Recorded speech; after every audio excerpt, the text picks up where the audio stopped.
19ನೇ ಅಧ್ಯಾಯ, ಮತ್ತಾಯನ ಬರೆದ ಸುವಾರ್ತೆ 6ನೇ ಅಧ್ಯಾಯ, ಮೊದಲನೇ ತಿಮೋತಿ 6ನೇ ಅಧ್ಯಾಯ. ಈ ಮೂರು ಕಡೆ ನಾವು ಓದಿದಂಥ ವಾಕ್ಯ ಭಾಗದಲ್ಲಿ ದೇವರು ಯೇಸು ಸ್ವಾಮಿ ಒಂದು ವಿಷಯದ ಕುರಿತು ಬಹಳ ಎಚ್ಚರಿಕೆಯಿಂದ ಆತನು ಮಾತಾಡ್ತಾ ಇದ್ದೇನೆ. ಅದು ಯಾವ ವಿಷಯ ಎಂಬುದಾಗಿ ನೋಡುತ್ತ ಸಂದರ್ಭದಲ್ಲಿ ಹಣದ ವಿಷಯದಲ್ಲಿ ಆತನು ಮಾತಾಡ್ತಾ ಇದ್ದಾನೆ ಅಂತ ಹೇಳಿರಿ. ಹಲ್ಲೆಲೂಯಾ. ಯಾವ ವಿಷಯದಲ್ರಿ? ಹಣದ ವಿಷಯದಲ್ಲಿ. ನಾವು ನೋಡ್ತೇವೆ ಸತ್ಯವೇದದಲ್ಲಿ ದೇವರು ಈ ಹಣದ ವಿಷಯದಲ್ಲಿ, ಈ ಧನದ ವಿಷಯದಲ್ಲಿ ಇಷ್ಟೊಂದು ವಿಷಯಗಳು ಆತನು ಬರೆದಿಟ್ಟಿದ್ದೇನಪ್ಪ ಅಂತಂದ್ರೆ, ಈ ಹಣದ ಬಗ್ಗೆ ಒಬ್ಬ ವಿಶ್ವಾಸಿ, ಒಬ್ಬ ದೇವ್ರ ಮಗನು, ಒಬ್ಬ ದೇವ್ರ ಮಗಳು ಸಂಪೂರ್ಣತೆ ಅದನ್ನು ತಿಳ್ಕೊಳ್ಬೇಕಂತೇಳಿ. ಒಂದು ವೇಳೆ ಹಣದ ಒಂದು ಪ್ರಾಮುಖ್ಯತೆಯನ್ನು, ಹಣದ ಒಂದು ವ್ಯಾಲ್ಯೂವನ್ನು ಅದು ಒಂದು ವೇಳೆ ಒಬ್ಬ ವಿಶ್ವಾಸಿ, ಒಬ್ಬ ದೇವ್ರ ಮಗನು, ಒಬ್ಬ ದೇವ್ರ ಮಗಳು ಒಂದ್ ವೇಳೆ ತಿಳಿದುಕೊಳ್ಳಿಲ್ಲಪ್ಪ ಅಂತಂದ್ರೆ, ನಾವು ನೋಡ್ತೇವೆ ನನ್ನ ಪ್ರೀತಿ ದೇವ್ರ ಮಕ್ಕಳೇ, ಆ ಹಣ ಅಂತಕ್ಕಂಥದ್ದು ನಮ್ಮ ಜೀವಿತದಲ್ಲಿ, ಧನ ಅಂತಕ್ಕಂಥದ್ದು ನಮ್ಮ ಜೀವಿತದಲ್ಲಿ ಅದು ತುಂಬಾ ಸಮಸ್ಯೆಗಳನ್ನು ನಮ್ಮ ಕುಟುಂಬದಲ್ಲಿ, ನಮ್ಮ ಜೀವಿತದಲ್ಲಿ, ನಮ್ಮ ಸಭೆಯಲ್ಲಿ ಅದನ್ನು ತಂದು ಹಾಕುವಂಥದ್ದಾಗಿದೆ ಅಂತ ಹೇಳಿ. ಹಲ್ಲೆಲೂಯಾ. ಅದಕ್ಕೋಸ್ಕರಾಗಿ ನನ್ನ ಪ್ರೀತಿ ದೇವ್ರ ಮಕ್ಕಳೇ, ಯೇಸು ಸ್ವಾಮಿ ಮತ್ತಾಯನ ಬರೆದ ಸುವಾರ್ತೆ 19ನೇ ಅಧ್ಯಾಯದಲ್ಲಿ ತನ್ನ ಶಿಷ್ಯರಿಗೆ ಆತನು ಹೇಳ್ತಾ ಇದ್ದೇನೆ, ಐಶ್ವರ್ಯವಂತನು ದೇವರ ರಾಜ್ಯದಲ್ಲಿ ಸೇರುವುದಕ್ಕಿಂತ ಒಂಟೆಯು ಸೂಜಿಯ ಕಣ್ಣಿನಲ್ಲಿ ನುಗ್ಗುವುದು ಸುಲಭ ಎಂಬುದಾಗಿ ಮಾತು ಹೇಳ್ತಾ ಇದ್ದಾರೆ ಅಂತ ಹೇಳಿ. ಹಲ್ಲೆಲೂಯಾ. ಯಾವುದು ಸುಲಭ ಅಂತ್ರಿ? ಸುಲಭ ಯಾವದಂತ? ಐಶ್ವರ್ಯವಂತನು ಅಥವಾ ಹಣ ಇದ್ದಂಥವನು ಅಥವಾ ಧನ ಸಂಪಾದನೆ ಮಾಡದಂತ ಒಬ್ಬ ವ್ಯಕ್ತಿ ಆತನು ಪರಲೋಕ ರಾಜ್ಯದಲ್ಲಿ ಸೇರುವುದಕ್ಕಿಂತ ಒಂಟೆ ಸೂಜಿ ಕಣ್ಣಿನಲ್ಲಿ ನುಗ್ಗುವುದು ಬಹಳ ಸುಲಭ ಅಂತ ಹೇಳಿ ನೋಡ್ತಾ ಇದೀವಿ. ಅಂದ್ರೆ ಆ ಮಾತಿನ ಅರ್ಥ ಏನಪ್ಪ ಅಂತಂದ್ರೆ, ಹಣ ಇದ್ದಂತ ವ್ಯಕ್ತಿ, ಧನ ಸಂಪಾದನೆ ಮಾಡದಂತ ವ್ಯಕ್ತಿ, ಹಣ ಯಥೇಚ್ಛವಾಗಿ ಹೊಂದಿದಂತ ವ್ಯಕ್ತಿ ಆತನು ಪರಲೋಕ ರಾಜ್ಯದಲ್ಲಿ ಸೇರುವುದು ತುಂಬಾ ಕಷ್ಟ ಎಂಬುದಾಗಿ ಇಲ್ಲಿ ದೇವರು ಹೇಳ್ತಾ ಇದ್ದೇನೆ. ಅರ್ಥ ಆಗ್ಲತ್ತದ್ರಿ? ನನ್ನ ಭಾಷೆ ಅರ್ಥ ಆಗ್ಲತ್ತದ? ಅಂದ್ರೆ ಅಲ್ಲಿ ಶಿಷ್ಯರು ಕೇಳ್ತಾ ಇದ್ರೆ, ಹಾಗಾದ್ರೆ ಹಣ ಇದ್ದಂಥವ್ರು, ಐಶ್ವರ್ಯವಂತರು, ಧನ ಸಂಪಾದನೆ ಮಾಡದಂಥವ್ರು ಅವ್ರು ಪರಲೋಕ ರಾಜ್ಯಕ್ಕೆ ಸೇರುವುದಿಲ್ಲಪ್ಪ ಅಂತಂದ್ರೆ ರಕ್ಷಣೆ ಯಾರಿಗಾಗ್ತದ? ರಕ್ಷಣೆ ಯಾರಿಗಾಗ್ತದ ಅಂತೇಳಿ ಯೇಸು ಸ್ವಾಮಿಗೆ ಮರು ಪ್ರಶ್ನೆ ಮಾಡ್ತಾ ಇದ್ದಾರೆ ಅಲ್ಲಿ.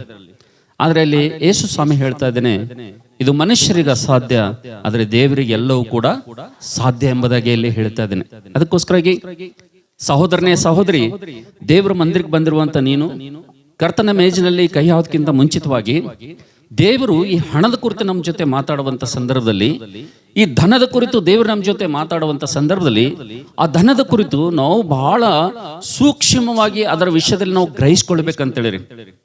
ಒಂದ್ ವೇಳೆ ಹಣದ ವಿಷಯದಲ್ಲಿ, ಧನದ ವಿಷಯದಲ್ಲಿ ದೇವರ ಮಕ್ಕಳು ಸರಿಯಾದ ಪರಿಜ್ಞಾನ ಹೊಂದಿಕೊಳ್ಳಿಲ್ಲಪ್ಪ ಅಂತಂದ್ರೆ, ಹಣ ವಿಷಯದಲ್ಲಿ ನಾವು ಸರಿಯಾದಂತ ಜ್ಞಾನವನ್ನು ಹೊಂದ್ಕೊಳ್ಳಿಲ್ಲಪ್ಪ ಅಂತಂದ್ರೆ ಅದು ಏನಾಗ್ತದಪ್ಪ ಅಂತಂದ್ರೆ, ಆ ಹಣದ ನಮ್ಮ ಜೀವಿತದಲ್ಲಿ ಪ್ರಮಾದಗಳನ್ನ ತರ್ತದೆ. ಆ ಹಣದ ವಿಷಯದಲ್ಲಿ ನಾವು ಸರಿಯಾಗಿ ಒಂದ್ ವೇಳೆ ತಿಳ್ಕೊಳ್ಳಿಲ್ಲಪ್ಪ ಅಂತಂದ್ರೆ, ಆ ಹಣ ಏನ್ ಮಾಡ್ತದಪ್ಪ ಅಂತಂದ್ರೆ ನಮ್ಮ ಜೀವಿತದಲ್ಲಿ ಪ್ರಮಾದಗಳನ್ನು ತರುವುದು ಮಾತ್ರವಲ್ಲದೆ, ಉಪದ್ರವಗಳನ್ನು ತರುವುದು ಮಾತ್ರವಲ್ಲವೇ, ನಮ್ಮ ಜೀವಿತದಲ್ಲಿ ಅದು ಎಷ್ಟೋ ಸಮಸ್ಯೆಗಳನ್ನು ತರುವಂತದ್ದಾಗಿದೆ ಅಂತೇಳಿ. ಹಲ್ಲೆಲೂಯಾ.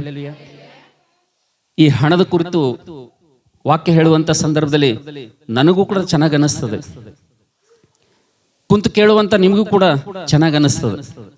ಕಾರಣ ಏನಪ್ಪಾ ಅಂತಂದ್ರೆ, ನಮಗೊಂದು ಪ್ರಶ್ನೆ ಬರ್ತದೆ, ನನ್ನಲ್ಲಿ ಹಣ ಇದ್ರೆ ತಾನೇ ನಾನು ಬಿದ್ದು ಹೋಗ್ಲಿಕ್ಕೆ ಸಾಧ್ಯ, ನಾನು ನಿಲ್ಲಿಕ್ಕೆ ಸಾಧ್ಯ. ನನ್ನ ಹತ್ರ ಹಣ ಇತ್ತಪ್ಪ ಅಂತಂದ್ರೆ, ಹಣ ಬಂತಪ್ಪ ಅಂತಂದ್ರೆ ಅವಾಗಲೇ ಗೊತ್ತಾಗ್ತದಲ್ಲ, ಈಗ ನನ್ನ ಹತ್ರ ಹಣ ಇಲ್ಲ ಅಂತೇಳಿ ಒಬ್ಬರಿಗೆ ಪ್ರಶ್ನೆ ಬರ್ತದೆ. ಇನ್ನೊಬ್ಬರಿಗೆ ಏನ್ ಬರ್ತಂದ್ರೆ ಮನಸ್ಸಿನಲ್ಲಿ, ಒಂದ್ ವೇಳೆ ಹಣ ಇತ್ತಪ್ಪ ಅಂತಂದ್ರೆ ನಾನು ಅದನ್ನು ಚೆನ್ನಾಗಿ ಡೀಲ್ ಮಾಡ್ಲಿಕ್ಕೆ ಸಾಧ್ಯ ಇದೆ, ಅದನ್ನು ಹೇಗೆ ನಾನು ನಿಭಾಯಿಸಬೇಕು, ಹಣದ ಜೊತೆ ಯಾವ ರೀತಿ ವ್ಯವಹಾರ ಮಾಡ್ಬೇಕಂತೇಳಿ ನನಗೆ ಬಹಳ ಚೆನ್ನಾಗಿ ಗೊತ್ತಿದೆ ಎಂಬುದಾಗಿ ಕೆಲವೊಬ್ಬರು ಹೇಳ್ತಾರೆ. ಆದರೆ ಯಾರು ಏನೇ ಹೇಳಿದ್ರು ಕೂಡ ದೇವರ ವಾಕ್ಯ ಹೇಳ್ತದೆ, ದೇವರು ಹೇಳ್ತಾ ಇದ್ದೇನೆ, ಹಣದ ವಿಷಯದಲ್ಲಿ ಒಬ್ಬ ವಿಶ್ವಾಸಿ, ಒಬ್ಬ ದೇವರ ಮಗನು ಬಹಳ ಜಾಗೃತಿಯಿಂದ ಸೂಕ್ಷ್ಮವಾಗಿ ಅದನ್ನು ಗ್ರಹಿಸಿಕೊಳ್ಬೇಕು. ಮೊಟ್ಟ ಮೊದಲನೇದಾಗಿ ನಾವು ನೋಡ್ತೇವೆ, ಈ ಹಣ ಅಂತಕ್ಕಂಥದ್ದು ನಾವು ನೋಡ್ತೇವೆ ನನ್ನ ಪ್ರೀತಿ ದೇವರ ಮಕ್ಕಳೇ, ಹಣ ಅಂತಕ್ಕಂಥದ್ದು ಅಪಾಯಕಾರಿ ಅಲ್ಲ. ಏನ್ ಅಪಾಯಕಾರಿ ಅಲ್ರಿ? ಮೊದಲನೇದು, ಹಣ ಅಂತಕ್ಕಂಥದ್ದು ಅಪಾಯಕಾರಿ ಅಲ್ಲ. ಯಾಕಪ್ಪ ಅಂತಂದ್ರೆ ಹಣ ಪ್ರತಿಯೊಬ್ಬರಿಗೆ ಏನ್ರಿ ಅದು ಬೇಕೇ ಬೇಕು. ಸೊ ಹಣ ಇಲ್ಲಪ್ಪ ಅಂತಂದ್ರೆ, ಧನ ಇಲ್ಲಪ್ಪ ಅಂತಂದ್ರೆ ನಾವು ಏನ್ ಮಾಡ್ಲಿಕ್ಕೆ ಆಗುದಿಲ್ಲ. ಅದಕ್ಕೋಸ್ಕರವಾಗಿ ಹಣ ಅಂತಕ್ಕಂಥದ್ದು, ಧನ ಅಂತಕ್ಕಂಥದ್ದು ಎಲ್ಲರಿಗೆ ಪ್ರಾಮುಖ್ಯವಾಗಿದೆ. ಆದ್ರೆ ನಾವು ನೋಡ್ತಿದ್ದೇವೆ, ಆ ಒಂದು ಪ್ರಶ್ನೆ ಏನಪ್ಪಾ ಅಂತಂದ್ರೆ, ಒಂದು ಒಂದು ಒಂದು ಸಮಸ್ಯೆ ಏನಪ್ಪಾ ಅಂತಂದ್ರೆ, ಹಣ ಅಂತಕ್ಕಂಥದ್ದು ಯಾರ ಕೈಯಲ್ಲಿದೆಯೋ ಆ ಮನುಷ್ಯನೇ ದೊಡ್ಡ ಸಮಸ್ಯೆ ಆಗಿರ್ತಾನೆ ಅಂತೇಳಿ. ಹಣ ಸಮಸ್ಯೆ ಅಲ್ಲ, ಹಣ ಯಾವ ಮನುಷ್ಯನ ಕೈಯಲ್ಲಿರ್ತದೋ ಆ ಮನುಷ್ಯನೇ ಒಂದು ಸಮಸ್ಯೆ ಆಗಿರ್ತಾನೆ ಅಂತೇಳಿ. ಹಲ್ಲೆಲೂಯಾ. ಎರಡನೇದಾಗ ನಾವು ನೋಡ್ತೇವೆ, ಈ ಹಣ ಅಂತಕ್ಕಂಥದ್ದು ಇನ್ನೊಂದು ರೀತಿಯಲ್ಲಿ, ಈ ಹಣದ ಒಂದು ಸ್ವಭಾವ ನಾವು ನೋಡ್ಬೇಕಪ್ಪ ಅಂತಂದ್ರೆ, ಈ ಹಣ ಅಂತಕ್ಕಂಥದ್ದು ಲೋಡ್ ಮಾಡಿದಂತ ಗನ್ ಇದ್ದಂಗಿದು. ಅರ್ಥ ಆಗ್ಲತ್ತದ್ರಿ? ಬುಲೆಟ್ಗಳಿಂದ ತುಂಬಿದಂತ ಬಂದೂಕಿದ್ದಂಗೆ ಹಣ. ಇದು ನಿನಗೆ ಉಪದ್ರವ ಬಂದಾಗ, ನಿನಗೆ ಕಷ್ಟ ಬಂದಾಗ ಇದನ್ನು ನೀನು ಉಪಯೋಗ ಮಾಡ್ಕೊಳ್ಬಹುದು. ಇಲ್ಲಪ್ಪ ಅಂತಂದ್ರೆ ನಿನ್ನ ಬಲ್ಲಿ ಅಚಾತುರ್ಯ ಅಂತಕ್ಕಂಥದ್ದು ಇತ್ತಪ್ಪ ಅಂದ್ರೆ, ಬುದ್ಧಿಹೀನತೆ ಇತ್ತಂದ್ರೆ ಅದನ್ನು ತಪ್ಪಾಗಿ ಕೂಡ ನಿನ್ನ ಕೈಯಿಂದ ಏನದಂದ್ರೆ ಅದು ಉಪಯೋಗ ಕೂಡ ಆಗ್ಬಹುದು. ಅದಕ್ಕೆ ಈ ಹಣ ಅಂತಕ್ಕಂಥದ್ದು ಹೆಂಗಪ್ಪ ಅಂತಂದ್ರೆ ಫುಲ್ ಲೋಡ್ ಮಾಡಿದ ಗನ್ ಇದ್ದಂಗೆ ಅದು. ಅದಕ್ಕೆ ಬಹಳ ಜಾಗ್ರತೆಯಿಂದ ಏನ್ ಮಾಡ್ಬೇಕದು ನೋಡ್ಕೊಳ್ಬೇಕು. ನೀವು ಒಂದ್ ವೇಳೆ ಬುಲೆಟ್ ತುಂಬಿದಂತ ಗನ್ನು ನಿಮ್ ಜೇಬಲ್ಲಿ ಇಟ್ಕೊಂಡು ಓಡಾಡ್ಲತ್ತೀರಿ ಅಂದ್ರೆ ಏನಾಗ್ಬೋದು? ಎಲ್ಲರೇ ಜರ ದಂಗಲ್ದಾಗ ಜರ ಧಕ್ಕಿ ಹತ್ತಂದ್ರ ಅದು ನಿನ್ನನ್ನು ಕೂಡ ಏನ್ ಮಾಡ್ತದ ಶೂಟ್ ಮಾಡ್ತದ. ಅದು ಇನ್ನೊಬ್ಬರಿಗೆ ಶೂಟ್ ಮಾಡೋದಕ್ಕಾಗಿ ಇದ್ರೂ ಕೂಡ ಅದು ಒಂದೊಂದ್ಸಲ ಏನ್ ಮಾಡ್ತದ, ನಮ್ಮನ್ನೇ ಏನ್ ಮಾಡ್ತದ. ಅದಕ್ಕೆ ಹಣ ಅಂತಕ್ಕಂಥದ್ದು ತುಂಬಿದಂತ ಬುಲೆಟ್ ಇಂದ ತುಂಬಿದಂತ ಗನ್ ಇದ್ದಂಗೆ ಅದು.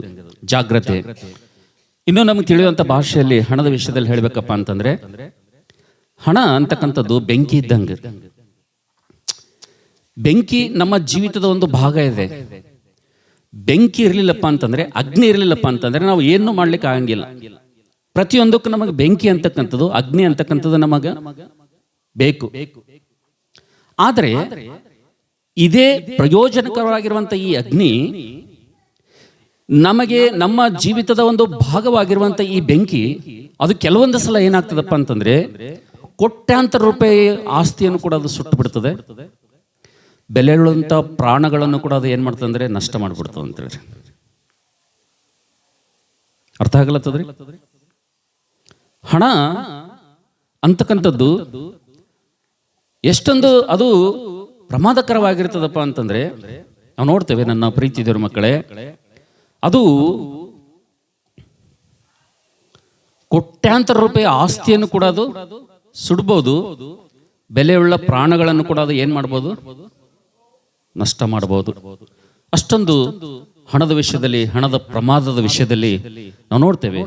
ಅದು ಸರಿಯಾಗಿ ಅದು ವಿನಿಯೋಗಿಸಿದ್ರೆ ಮಾತ್ರ, ಅದನ್ನು ಸರಿಯಾಗಿ ಅದನ್ನು ಉಪಯೋಗಿಸಿದ್ರೆ ಮಾತ್ರ ಅದರಿಂದ ನಮಗೆ ಪ್ರಯೋಜನ ಬರ್ತದೆ ಅಂತ ಹೇಳಿ. ಅದೇ ರೀತಿಗೆ ನಾವು ನೋಡ್ತೇವೆ, ಈ ಹಣ ಅಂತಕ್ಕಂಥದ್ದು ಸಮಸ್ಯೆ ಅಲ್ಲಪ್ಪ ಅಂತಂದ್ರೆ, ಹಣನೇ ಸಮಸ್ಯೆ ಅಲ್ಲ ಅಂತಂದ್ರೆ ಹಣ ಇದ್ದಂತ ವ್ಯಕ್ತಿನೇ ಮುಖ್ಯವಾದಂತ ಸಮಸ್ಯೆ ಅಂತ ಅನ್ನುವಂಥ ಸಂದರ್ಭದಲ್ಲಿ ನಾವು ನೋಡ್ತೇವೆ, ಈ ಹಣ ಎಲ್ಲಿದ್ರೆ ಸಮಸ್ಯೆ ಇರ್ತದೆ, ಎಲ್ಲಿ ಇರದಿದ್ರೆ ಸಮಸ್ಯೆ ಇರಂಗಿಲ್ಲಪ್ಪ ಅಂತಂದ್ರೆ, ಈ ಹಣ ಅಂತಕ್ಕಂಥದ್ದು ದೇವರ ಚಿತ್ತದಲ್ಲಿ, ದೇವರ ಕೈಯಲ್ಲಿದ್ದಂತ ಒಬ್ಬ ಮನುಷ್ಯನಲ್ಲಿ ಎಷ್ಟು ಹಣ ಇರಲಿ, ಆ ಹಣದಿಂದ ಏನಾಗ್ತದಪ್ಪ ಅಂತಂದ್ರೆ ಪ್ರಮಾದ ಅಂತಕ್ಕಂಥದ್ದು ಇರಂಗಿಲ್ಲ. ಅರ್ಥ ಆಗ್ಲತ್ತಾರೆ ನನ್ನ ಭಾಷೆ? ಈ ಹಣ ಅಂತಕ್ಕಂಥದ್ದು ದೇವರ ಚಿತ್ತದಲ್ಲಿದ್ದಂತ ಒಬ್ಬ ಮನುಷ್ಯನ ಕೈಯಲ್ಲಿ ಇತ್ತಪ್ಪ ಅಂತಂದ್ರೆ, ದೇವರ ಹಸ್ತದಲ್ಲಿರುವಂತ ಒಬ್ಬ ಮನುಷ್ಯನ ಕೈಯಲ್ಲಿ ಹಣ ಇತ್ತಪ್ಪ ಅಂತಂದ್ರೆ, ಆ ಹಣ ಏನಾಗ್ತದಪ್ಪ ಅಂತಂದ್ರೆ ಅದು ಪ್ರಯೋಜನಕರವಾಗಿರ್ತದೆ. ಒಂದ್ ವೇಳೆ ಈ ಹಣ ಉಪದ್ರವ ತರ್ತದಪ್ಪ ಅಂತಂದ್ರೆ, ಹಣ ಸಮಸ್ಯೆಗಳು ತರ್ತದಪ್ಪ ಅಂತಂದ್ರೆ, ಈ ಹಣ ಪ್ರಮಾದವಾಗಿ ಮಾರ್ಪಡ್ತದಪ್ಪ ಅಂತಂದ್ರೆ, ಈ ಧನ ನಮಗೆ ಕಷ್ಟಗಳು ತಂದು ಹೊಡ್ತದಪ್ಪ ಅಂತಂದ್ರೆ, ಅದು ಯಾವಾಗ ತರ್ತದಪ್ಪ ಅಂತಂದ್ರೆ ನಾವು ನೋಡ್ತೇವೆ. ನನ್ನ ಪ್ರೀತಿದವರ ಮಕ್ಕಳೇ, ಧನದ ಒಂದು ಸಮಸ್ಯೆ ಇಲ್ಲ, ಹಣದ ಸಮಸ್ಯೆ ಇಲ್ಲ.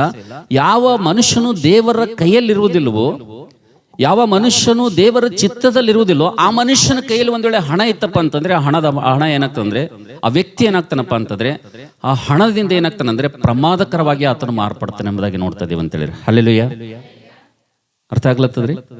ಅಂದ್ರೆ ಹಣ ಅಂತಕ್ಕಂಥದ್ದು ಅಷ್ಟೊಂದು ಪ್ರಮಾದಕರ ಆದಂತ ಸಂದರ್ಭದಲ್ಲಿ ಹಣನೇ ಮುಖ್ಯವಾಗಿ ಪ್ರಮಾದಕರವಲ್ಲ, ಹಣ ಯಾರ ಕೈಯಲ್ಲಿರ್ತದೋ ಆ ವ್ಯಕ್ತಿ ಪ್ರಮಾದ ಎಂಬುದಾಗಿ ದೇವರ ವಾಕ್ಯದಲ್ಲಿ ನೋಡ್ತೀವಿ. ಅಂದ್ರೆ ನಾವು ಓದಿರುವಂತ ಮತ್ತಾಯನ ಬರೆಸುವಾರ್ತೆ 19ನೇ ಅಧ್ಯಾಯದಲ್ಲಿ ಕೂಡ ಹೇಳ್ತಿದ್ದಾನೆ, ಐಶ್ವರ್ಯವಂತನು ಪರಲೋಕ ರಾಜ್ಯದಲ್ಲಿ ಸೇರುವುದು ತುಂಬಾ ಕಷ್ಟ ಎಂಬುದಾಗಿ ಹೇಳುವಂತ ಸಂದರ್ಭದಲ್ಲಿ ನಾವು ನೋಡ್ತೇವೆ, ಅಲ್ಲಿ ಕೂಡ ದೇವರು ಏನಲ್ಲಿ ಕೋಟ್ ಮಾಡ್ತಾ ಇದ್ದಾನಪ್ಪ ಅಂತಂದ್ರೆ, ಹಣದ ಸಮಸ್ಯೆ ಇಲ್ಲ. ಅದು ಯಾರಲ್ಲಿ ಸಮಸ್ಯೆ ಇದೆ? ಯಾವ ವ್ಯಕ್ತಿಯಲ್ಲಿ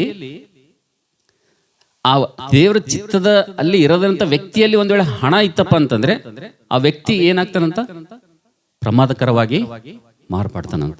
ಅಂದ್ರೆ ನಾವು ನೋಡ್ತೇವೆ ನನ್ನ ಪ್ರೀತಿ ದೇವರ ಮಕ್ಕಳೇ, ದೇವರ ವಾಕ್ಯದಲ್ಲಿ ಮತ್ತಾಯನ ಬರೆಸುವಾರ್ತೆ 6ನೇ ಅಧ್ಯಾಯದಲ್ಲಿ, ಮತ್ತಾಯನ ಬರೆಸುವಾರ್ತೆ 19ನೇ ಅಧ್ಯಾಯದಲ್ಲಿ, 1 ತಿಮೋತಿ 6ನೇ ಅಧ್ಯಾಯ 10ನೇ ವಚನದಲ್ಲಿ ಹಣದಾಸೆಯು ಸಕಲ ವಿಧವಾದಂತ ಕೆಟ್ಟತನಕ್ಕೆ ಮೂಲ ಕಾರಣ ಆಗಿದೆ ಎಂಬುದಾಗಿ, ಹಣವು ಅದು ಅಷ್ಟೊಂದು ಪ್ರಮಾದಕರ ಆಗಿದೆ ಎಂಬುದಾಗಿ ನಾವು ನೋಡುವಂತ ಸಂದರ್ಭದಲ್ಲಿ ನನ್ನ ಪ್ರೀತಿ ದೇವರ ಮಕ್ಕಳೇ, ದೇವರ ಮನೆಗೆ ಬಂದಿರುವಂತ ನಾವು ವಿಶ್ವಾಸಗಳಾಗಿರುವಂತ ನಾವೆಲ್ಲರೂ ಕೂಡ ಇವತ್ತು ಬಹಳ ಪ್ರಾಮುಖ್ಯವಾಗಿ ಹಣ ನಮ್ಮ ಜೀವಿತದಲ್ಲಿ ತರುವಂತ 3 ಸಮಸ್ಯೆಗಳ ಕುರಿತು ನಾವು ಇವತ್ತು ಧ್ಯಾನ ಮಾಡೋಣ ಅಂತ ಹೇಳಿರಿ. ಹಲ್ಲೆಲೂಯಾ.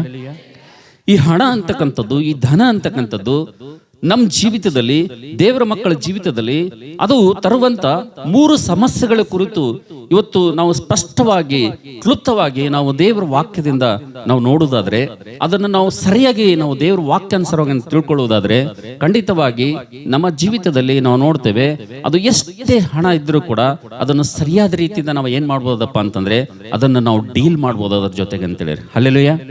ಈ ಹಣ ತರುವಂತ ಸಮಸ್ಯೆ ಬಗ್ಗೆ ನಮಗೆ ಪರಿಜ್ಞಾನ ಇರಲಿಲ್ಲಪ್ಪ ಅಂತಂದ್ರೆ, ಈ ಹಣ ಬರುವಂತದ ವಿಷಯದಲ್ಲಿ, ಹಣ ಇದ್ದಂತ ವಿಷಯದಲ್ಲಿ ಅದರ ಬಗ್ಗೆ ನಮಗೆ ಜ್ಞಾನ ಇರಲಿಲ್ಲಪ್ಪ ಅಂತಂದ್ರೆ ನಾವು ನೋಡ್ತೇವೆ, ನಾವು ಏನಾಗ್ತೀವಪ್ಪ ಅಂತಂದ್ರೆ ಹಣ ಪ್ರಮಾದಕರವಾಗಿಲ್ಲ, ನಾವೇ ಏನಾಗ್ತೀವಿ ಅಂದ್ರೆ ಪ್ರಮಾದಕಾರಿಗಳಾಗಿ, ಅಪಾಯಕಾರಿಗಳಾಗಿ, ನಾವೇ ಸಮಸ್ಯೆಗಳನ್ನು ಸೃಷ್ಟಿ ಮಾಡುವಂತವರಾಗಿ ನಾವು ತಯಾರಾಗ್ತೇವೆ ಅಂತೇಳಿ. ಹಲ್ಲೆಲೂಯಾ.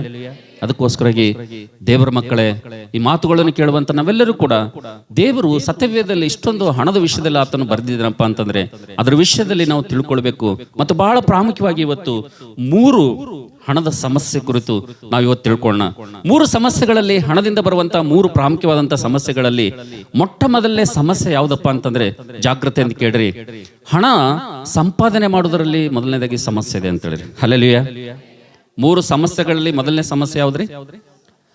ಹಣ ಸಂಪಾದನೆ ಮಾಡುವುದರಲ್ಲಿ ಇರುವಂತ ಸಮಸ್ಯೆ ಕುರಿತು ನೋಡೋಣ. ಮತ್ತು ಎರಡನೇದಾಗಿ ನಾವು ನೋಡೋಣ, ಹಣ ಖರ್ಚು ಮಾಡುವಂತ ವಿಷಯದಲ್ಲಿ, ಹಣವನ್ನು ಉಪಯೋಗಿಸಿದಂತ ಸಂದರ್ಭದಲ್ಲಿ ಬರುವಂತ ಸಮಸ್ಯೆ ಕುರಿತು ಇವತ್ತು ನಾವು ನೋಡೋಣ ಅಂತ. ಮೊದಲನೇದು ಯಾವ್ದ್ರಿ? ಹಣ ಸಂಪಾದನೆಯಲ್ಲಿರುವಂತ ಸಮಸ್ಯೆ. ಎರಡನೇದು ಹಣ ಉಪಯೋಗಿಸುವುದರಲ್ಲಿರುವಂತ ಸಮಸ್ಯೆ.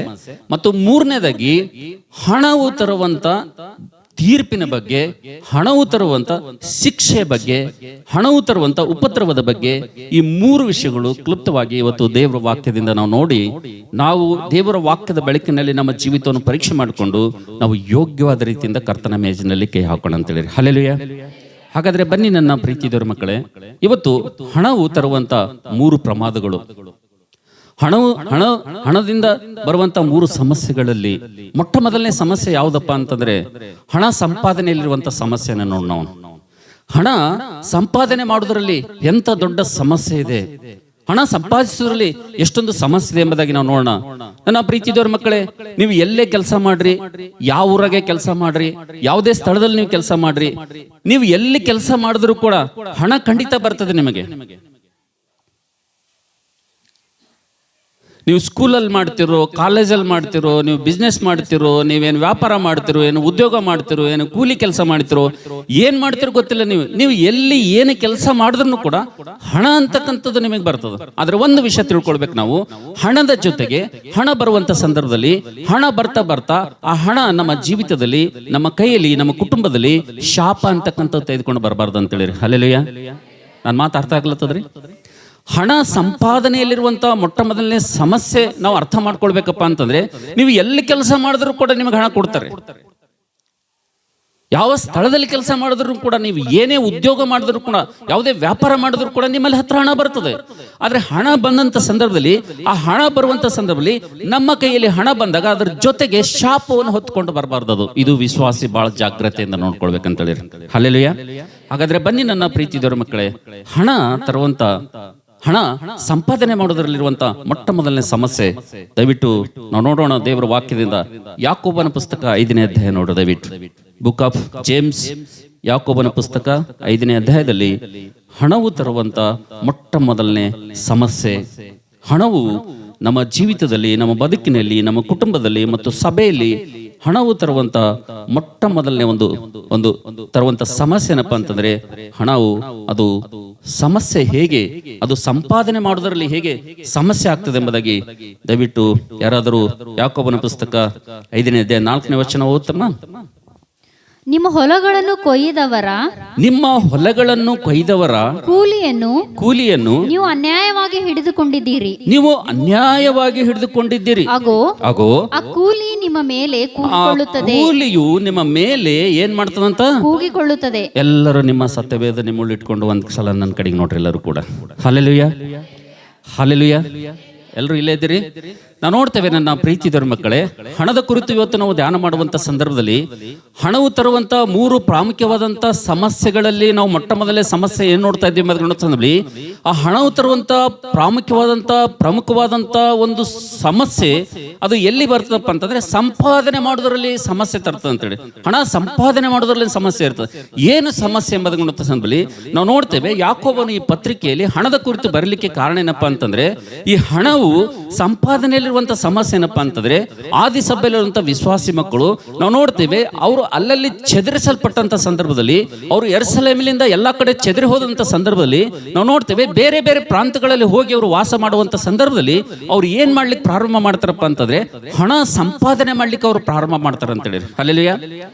ಎಲ್ಲಿ ಯೆರೂಸಲೇಮಿನಲ್ಲಿ ಎಲ್ಲರೂ ಕೂಡ ಏಕಟ್ಟಾಗಿ ಒಗ್ಗಟ್ಟಿದ್ದು ಯೆರೂಸಲೇಮಿನಲ್ಲಿ ವಾಸವಾಗಿದ್ರು ನಾವು ನೋಡ್ತೇವೆ. ಯಾವಾಗ ಹಿಂಸೆ ಪ್ರಾರಂಭವಾಯಿತು, ಉಪದ್ರವ ಪ್ರಾರಂಭವಾಯಿತು, ಸಭೆ ಯಾವಾಗ ಚದುರಿಸಲ್ಪಟ್ಟಂತ ಸಂದರ್ಭದಲ್ಲಿ ಅಲ್ಲಿರುವಂತ ಎಲ್ಲ ಇಸ್ರಾಯೇಲರು, ದೇವ್ರ ಮಕ್ಕಳು, ಎಲ್ಲ ಲೋಕದ ಎಲ್ಲ ಕಡೆ ಚದುರಿ ಹೋದಂತ ಸಂದರ್ಭದಲ್ಲಿ, ಚದುರಿ ಹೋದಂತ ಸ್ಥಳಗಳಲ್ಲಿ ಅವರು ಏನ್ ಮಾಡ್ಲಿಕ್ಕೆ ಪ್ರಾರಂಭ ಮಾಡಿದ್ರಪ್ಪ ಅಂತಂದ್ರೆ, ಅವರು ಹಣವನ್ನು ಸಂಪಾದನೆ ಮಾಡ್ಲಿಕ್ಕೆ ಅವರು ಪ್ರಾರಂಭ ಮಾಡಿದ್ರ ಎಂಬುದಾಗಿ ದೇವರ ವಾಕ್ಯದಲ್ಲಿ ನಾವು ನೋಡ್ತಾ ಇದ್ದೇವೆ ಅಂತ ಹೇಳಿ. ಹಲ್ಲೆಲೂಯಾ. ಯಾವಾಗ ಹಣವನ್ನು ಸಂಪಾದನೆ ಮಾಡೋದಕ್ಕೋಸ್ಕರ ಪ್ರಾರಂಭ ಮಾಡಿದ್ರು, ಅದಕ್ಕೆ ಇಲ್ಲಿ ಯಾಕೋಬನು ಹೇಳ್ತಾ ಇದ್ದೇನೆ, ಈ 5ನೇ ಅಧ್ಯಾಯಕ್ಕೆ ಲಿಂಕ್ 4ನೇ ವಚನ ಇರುವಂತ ಸಂದರ್ಭದಲ್ಲಿ, ನೀವು ನಿಮ್ಮ ಜೀವಮಾನ ಎಂತದು, ಗಾಳಿ ಹಾಗೆ ಹೊಗೆ ಹಾಗೆ ನಿಮ್ಮ ಜೀವಮಾನ. ದೇವರ ಚಿತ್ತ ಇಲ್ಲದಂತ, ದೇವರ ಯೋಜನೆಯಲ್ಲಿ ದೇವರ ಪ್ರಣಾಳಿಕೆ ಇಲ್ಲದಂತ ಸಂಪಾದನೆಗೆ ನೀವು ಹೋಗಿದ್ದೀರಿ. ನೀವು ಸಂಪಾದನೆ ಮಾಡುವುದರಲ್ಲಿ ಯಾವುದೇ ದೇವರ ಚಿತ್ತ ಇಲ್ಲ. ನೀವು ಸಂಪಾದನೆ ಮಾಡುವಂತ ಹಣದಲ್ಲಿ ದೇವರ ಪ್ರಣಾಳಿಕೆ, ದೇವರ ಚಿತ್ತ ಇಲ್ಲದಂತ, ದೇವರ ಪ್ರಣಾಳಿಕೆ ಇಲ್ಲದಂತ ಒಂದು ನಿಯಮದಲ್ಲಿ ನೀವು ಹಣವನ್ನು ಸಂಪಾದನೆ ಮಾಡ್ತಾ ಇದ್ದೀರಿ ಎಂಬುದಾಗಿ ಅಲ್ಲಿ ನಾವು ನೋಡ್ತಿದ್ದೇವೆ.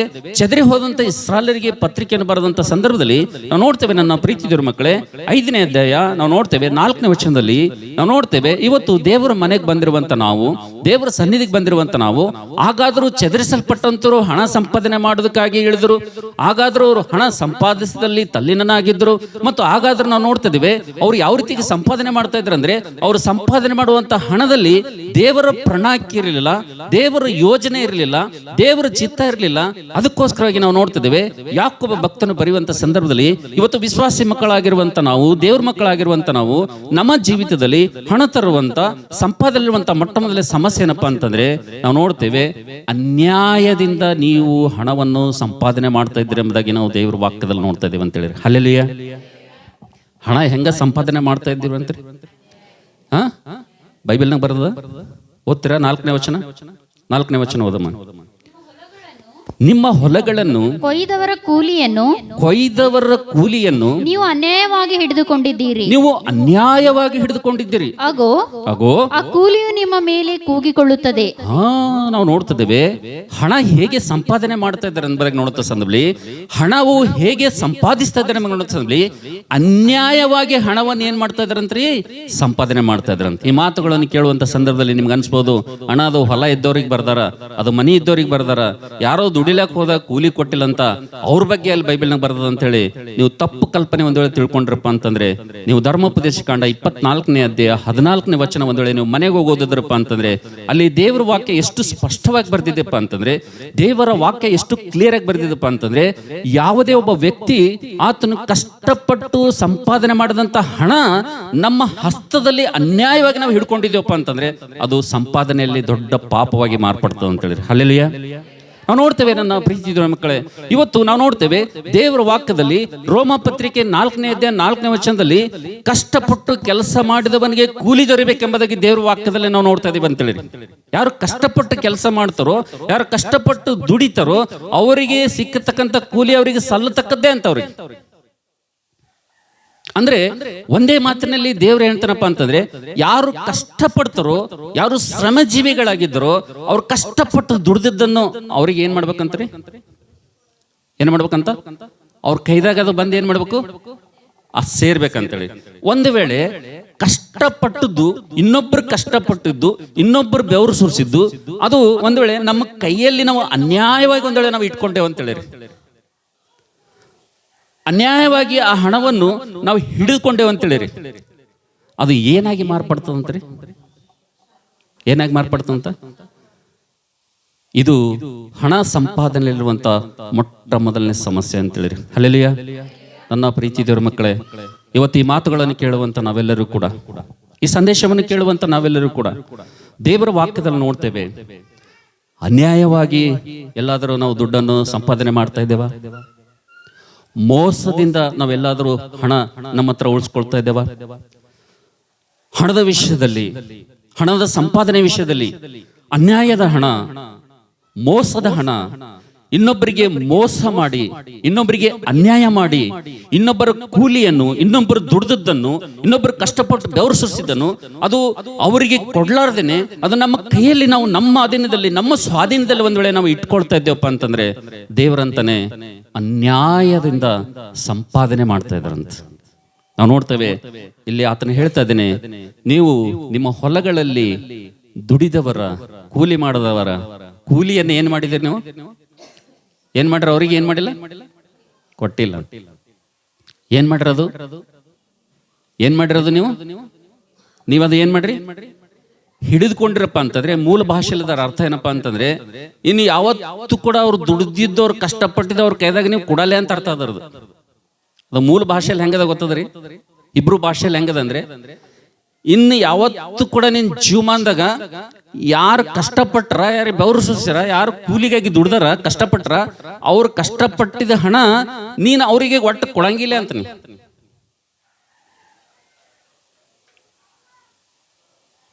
ಅದು ಎಲ್ಲಿಟ್ಕೋತೀವಂತ ನಾವು, ಎಲ್ಲಿಟ್ಕೋತೀವಂತ? ಅನ್ಯಾಯವಾಗಿ ಅದನ್ನೇನ್ ಮಾಡ್ತೀವಿ ನಾವು, ಹಿಡಿದಿಟ್ಕೊಂಡ್ರೆ ಎಂಬುದಾಗಿ ಬೈಬಲ್ನ ನೋಡ್ತಾ ಇದೀವಿ ನಾವು. ಅನ್ಯಾಯವಾಗಿ ಏನ್ ಮಾಡಿವಂತ ನಾವು ಹಿಡಿದಿಟ್ಕೊಂಡಿದ್ದೀವಂತ. ನನ್ನ ಪ್ರೀತಿದವ್ರ ಮಕ್ಕಳೇ, ದೇವರ ವಾಕ್ಯದಲ್ಲಿ ನೋಡ್ತೇವೆ, ರೋಮ ಪತ್ರಿಕೆಯಲ್ಲಿ ಒಂದು ಮಾತು ನೋಡ್ರಿ. ರೋಮ ಪತ್ರಿಕೆ 4ನೇ ಅಧ್ಯಾಯ, ರೋಮ ಪತ್ರಿಕೆ 4ನೇ ಅಧ್ಯಾಯ ಒಂದು ಅದ್ಭುತವಾದಂತ ಮಾತು. ಇನ್ನೊಬ್ಬರ ಹಣ, ಕೆಲಸ ಮಾಡಿದವರ ಒಂದು ಕೂಲಿ, ಇನ್ನೊಬ್ಬರು ಬೆವರು ಸುರಿಸಿದಂತ ಹಣ ಅದು ಎಲ್ಲಿರಬೇಕು, ಅದು ಹೇಗೆ ಸೇರ್ಬೇಕೆಂಬುದಾಗಿ ನೋಡ್ರಿ. ದಯವಿಟ್ಟು ಯಾರಾದರೂ ಬರೋದ್ರಿ, ರೋಮ ಪತ್ರಿಕೆ ಯಾರಾದರೂ ಓದ್ತೀರಾ? 4ನೇ ವಚನ ಹೋದ್ರಮ್ಮ. 4ನೇ ಅಧ್ಯಾಯ 4ನೇ ವಚನ. ಕೆಲಸ ಮಾಡಿದವನಿಗೆ ಬರುವ ಕೂಲಿಯು, ಕೆಲಸ ಮಾಡಿದವನಿಗೆ ಬರುವಂತ ಕೂಲಿಯು ದಯದಿಂದ ದೊರಕುವಂತದ್ದೆಂದು, ದಯದಿಂದ ದೊರಕುವಂತದ್ದೆಂದು ಎಣಿಕೆಯಾಗುವುದಿಲ್ಲ. ಹಲ್ಲೆಲೂಯಾ. ಕಷ್ಟಪಟ್ಟು ಕೆಲಸ ಮಾಡೋವನಿಗೆ ಬರುವಂತ ಕೂಲಿ ಅವನಿಗೆ ದಯಲಿಂದ ಬರ್ತಂತ ಹೇಳೋದು ಏನಾಗಂಗಿಲ್ಲ, ಎಣಿಕೆ ಆಗುದಿಲ್ಲ. ಏನಂತ ಓದಮ್ಮ? ಅದು ಸಲ್ಲತಕ್ಕದ್ದೇ. ಅದು ಆತನಿಗೆ ಸಲ್ಲತಕ್ಕದ್ದೇ. ಯಾರು ಕಷ್ಟಪಟ್ಟಿದ್ದಾರೋ, ಯಾರು ಕಷ್ಟಪಟ್ಟು ದುಡಿತಾ ಇದ್ದಾರೋ, ಯಾರು ಬೆವರು ಸುರಿಸ್ತಾ ಇದ್ದಾರೋ, ಅದನ್ನು, ಆ ಹಣವನ್ನು ಏನ್ ಮಾಡ್ಬೇಕಪ್ಪ ಅಂತಂದ್ರೆ ಅದು ಅವರಿಗೆ ಏನ್ ಮಾಡ್ಬೇಕದು ಸಲ್ಲಬೇಕದು. ಒಂದ್ ವೇಳೆ ಅವರಿಗೆ ಸಲ್ಲಿಸಲಾರದೆ ಒಂದ್ ವೇಳೆ ನಮ್ಮ ಹಿಡಿತದಲ್ಲಿ ನಮ್ಮ ಕೈಯಲ್ಲಿ ಇಟ್ಕೊಂಡು ನಾವು ಮ್ಯಾನೇಜ್ ಮಾಡ್ಲತ್ತೀವಿ ಅಂದ್ರೆ ಏನಂತಾರ ಅದಕ್ಕೆ? ಇನ್ನೊಬ್ರು ಕಷ್ಟಪಟ್ಟದ್ದು, ಇನ್ನೊಬ್ರು ಬೆವರು ಸುರಿಸಿದ್ದು, ಅವ್ರು ಕಷ್ಟಪಟ್ಟಿದ್ದು ಹಣ, ಅವ್ರ ಸಂಪಾದನೆ, ಅದು ನಮ್ಮ ಕೈಲಿ ಇಟ್ಕೊಂಡು ನಮ್ಮ ಸಂಪಾದನೆ ಹೆಚ್ಚು ಮಾಡ್ಕೊಳತ್ತಿದೆವಪ್ಪ ಅಂತಂದ್ರೆ ಅದಕ್ಕೆ ದೇವ್ರೇನಂತಾನ? ಅನ್ಯಾಯವಾಗಿ ನೀವು ಏನ್ ಮಾಡ್ಲತ್ತೀರಿ? ಹೆಂಗೆ ಸಂಪಾದನೆ ಮಾಡ್ಲತ್ತೀರ? ಅನ್ಯಾಯವಾಗಿ ಸಂಪಾದನೆ ಮಾಡ್ಲತ್ತೀರಂತ. ಯಾರ ಹತ್ರದು ಹೋಲಿ ಬೈಬಲ್ ಅದನ? ಹೋಲಿ ಬೈಬಲ್, ಹೋಲಿ ಬೈಬಲ್ ಯಾರ ಹತ್ರ ಅನ್ನೋದಾರ? ಹೋಲಿ ಬೈಬಲ್ನಾಗ ಧರ್ಮೋಪದೇಶ ಕಾಂಡ 24ನೇ ಅಧ್ಯಾಯ, ಅಲ್ಲಿ ಟ್ರಾನ್ಸ್ಲೇಷನ್ ಭಾಷಾಂತರ ಯಾವ ರೀತಿ ಮಾಡಲಾಗಿದೆ ಅಂದರೆ, ನಿನ್ನ ಮನೆಯಲ್ಲಿರುವಂತ, ನಿನ್ನ ಮನೆಯ ಬಾಗಿಲಿನ ಒಳಗೆ ಇರುವಂತ ನಿನ್ನ ಸಹೋದರನಿಗೂ ಕೂಡ ಏನ್ ಮಾಡಬಾರ್ದಂತ? ಏನ್ ಮಾಡಬಾರ್ದಂತ? ಮಾಡ್ಬೇಕಂತ. ಇದು ಹೊರಗಿನವ್ರ ಬಗ್ಗೆ ಬರ್ದದಲ್ಲತ್ತೀರ? ಯಾರ ಬಗ್ಗೆ ಹೇಳತ್ತಂದ ದೇವ್ರ?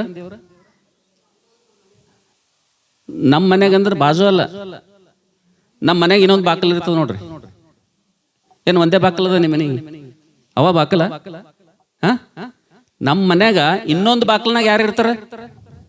ನಮ್ಮ ಸಹೋದರ ಇರ್ತಾರ, ನನ್ನ ಒಡ ಹುಟ್ಟಿದವರೇ ಇರ್ತಾರ. ಹೌದಲ್ಲ? ನಮ್ಮ ಬಾಕ್ಲಾಗ ಬಂದು ಕಿರಾಯದವ್ರು ಇರ್ತಾರ. ಕಿರಾಯದವ್ರ ಹಣ ನಮ್ಮ ಕೈದಾಗ ಕೊಡ್ತಾರ್ರಿ? ಕೊಡ್ತಾರ? ತಂದು ಪಗಾರದ ಬೆಲೆ ದುಡ್ಡು ನಿಮ್ಗೆ ಕೊಡ್ತಾರ? ಇಲ್ಲ. ಯಾರು ಕೊಡ್ತಾರ? ಯಾರು ಕೊಡ್ತಾರ? ಯಾರು ಕೊಡ್ತಾರ್ರಿ? ಕಿರಾಯದವ್ರು ಕೊಡ್ತಾರ? ಇಲ್ಲ. ಯಾರು ಕೊಡ್ತಾರ? ಸಹೋದರರು ಕೊಡ್ತಾರ. ಕೊಟ್ಟಾಗ ಏನ್ ಮಾಡ್ಬೇಕಂತ? ಏನ್ ಮಾಡ್ಬೇಕಂತ್ರಿ? ನಿನ್ನ ಮನೆಯ ಬಾಗಿಲಿನ ಒಳಗಿರುವಂತ ನಿನ್ನ ಜೊತೆ ಸಹೋದರನನ್ನು ಕೂಡ ಏನ್ ಮಾಡ್ಬೇಕಂತ? ನೀನೇನ್ ಮಾಡ್ಬೇಕು? ಅವನ ಕೂಲಿ, ಅವನ ಕಷ್ಟಪಟ್ಟಿದ್ದವನು, ಬೆವರು ಸುರಿಸಿದ್ದು, ಅವನ ಹಣವನ್ನು ಏನ್ ಮಾಡ್ಬೇಕಂತ? ನಿನ್ನ ಹಿಡಿತದಲ್ಲಿ ಏನ್ ಮಾಡ್ಬಾರ್ದಂತ? ಇಟ್ಕೋಬಾರ್ದು. ಕೊಟ್ಟು ಬಿಡ್ಬೇಕು ಅವನಿಗೆ ಅಷ್ಟೇ. ಏನ್ ಮಾಡ್ಬೇಕು ಅವನಿಗೆ? ಕೊಟ್ಟು ಬಿಡ್ಬೇಕು. ಅವಂದ ಏನ್ ಮಾಡ್ಬೇಕು ಅವನಿಗೆ? ಕಷ್ಟಪಟ್ಟವ್ರು ಯಾರು? ಕೂಲಿ ಮಾಡಿದವ್ರು ಯಾರು? ಬೆವರು ಸುರಿದವ್ರು ಯಾರು? ಅವ್ರೆ. ನಾವು ನಮ್ಮ ಕೈದಾಗ ಹಿಡ್ಕೊಂಡು ಅದು ಮೇಂಟೈನ್ ಮಾಡ್ತೀವಿ ಅಂದ್ರೆ ಬೈಬಲ್ ಒಪ್ಕೊಂಬಂಗಿಲ್ಲ. ಅದಕ್ಕೆ ಯಾರು ಒಪ್ಪಂಗಿಲ್ಲ? ಬೈಬಲ್ ಒಪ್ಪಲ್ಲ, ದೇವ್ರ ಒಪ್ಪಲ್ಲ.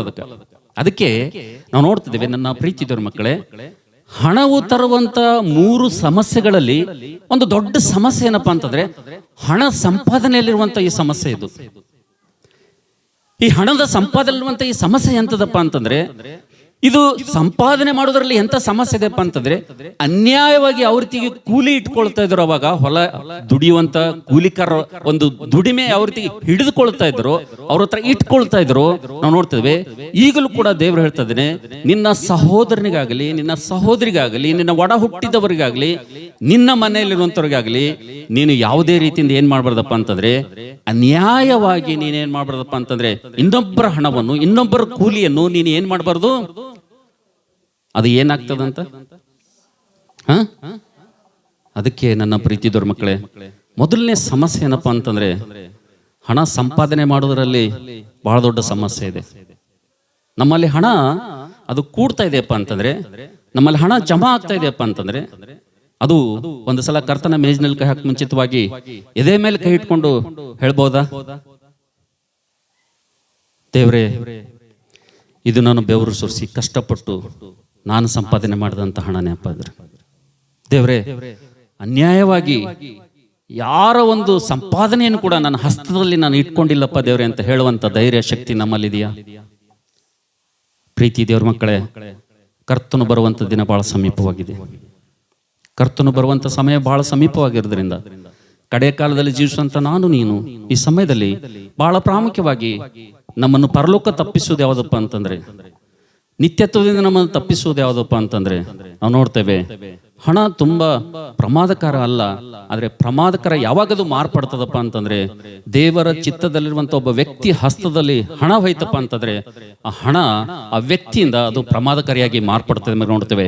ಅದಕ್ಕೋಸ್ಕರವಾಗಿ ದೇವರ ಮಕ್ಕಳಾಗಿರುವಂತ ನಾವೆಲ್ಲರೂ ಕೂಡ ಈ ಸಮಯದಲ್ಲಿ ಹಣ ಸಂಪಾದನೆ ಮಾಡುವಂತ ವಿಷಯದಲ್ಲಿ, ಧನ ನಾವು ಸಂಪಾದನೆ ಮಾಡುವಂತ ವಿಷಯದಲ್ಲಿ ನಮ್ಮ ಕೈಗಳು ಪವಿತ್ರವಾದವುಗಳೇನ? ನಮ್ಮ ಕೈಗಳು ಪರಿಶುದ್ಧವಾದವುಗಳೇನ? ಇನ್ನೊಬ್ಬರು ಕಷ್ಟಪಟ್ಟಿದ್ದು, ಇನ್ನೊಬ್ಬ ಬೆವರು ಸುರಿಸಿದ್ದು ನನ್ನ ಹತ್ರ, ನನ್ನ ಸ್ವಾಧೀನದಲ್ಲಿ, ನನ್ನ ಆಧೀನದಲ್ಲಿ, ನನ್ನ ಹಿಡಿತದಲ್ಲಿ ಯಾವುದನ್ನು ಕೂಡ ನಾನು ಇಟ್ಟುಕೊಂಡಿಲ್ಲಪ್ಪ ದೇವ್ರೆ. ನನ್ನ ಹತ್ರ ಇರುವುದು ನಾನು ಬೆವರು ಸುರಿಸಿದ ಸಂಪಾದನೆ ಎಂಬುದಾಗಿ ನಾನು ನೀನು ಹೇಳಲಿಕ್ಕೆ ಸಾಧ್ಯ ಇದೆನಾ? ಆ ರೀತಿಯಾಗಿ ನಮ್ಮ ಜೀವಿತದಲ್ಲಿ ಒಂದ್ಸಲ ನಾವು ಪರೀಕ್ಷೆ ಮಾಡಿಕೊಂಡು, ದೇವರ ವಾಕ್ಯದಲ್ಲಿ ರೋಮ 4:4 ನೋಡ್ತೇವೆ, ಕಷ್ಟಪಟ್ಟವನಿಗೆ ಕೂಲಿ ಸಲ್ಲತಕ್ಕದ್ದೇ. ಅದು ದಯಾ ಎಂಬುದಾಗಿ ಎಣಿಕೆ ಆಗುವುದಿಲ್ಲ. ನಾವೇನೋ ದಯ ತೋರಿಸ್ಬೇಕು, ನಾವೇನೋ ಕರುಣೆ ತೋರಿಸ್ಬೇಕು, ಬೇಕಾಗಿಲ್ಲ. ಯಾಕಂದ್ರೆ ಕಷ್ಟಪಟ್ಟ ಅವನ, ನಾವ್ಯಾಕೆ ದಯ ತೋರಿಸ್ಬೇಕು? ಕಷ್ಟಪಟ್ಟವ್ರು ಯಾರು? ಆತ. ಶ್ರಮೆ ಪಟ್ಟವ್ರು ಯಾರು? ಆತ. ಬೆವರು ಸುರಿಸಿದವ್ರು ಯಾರು?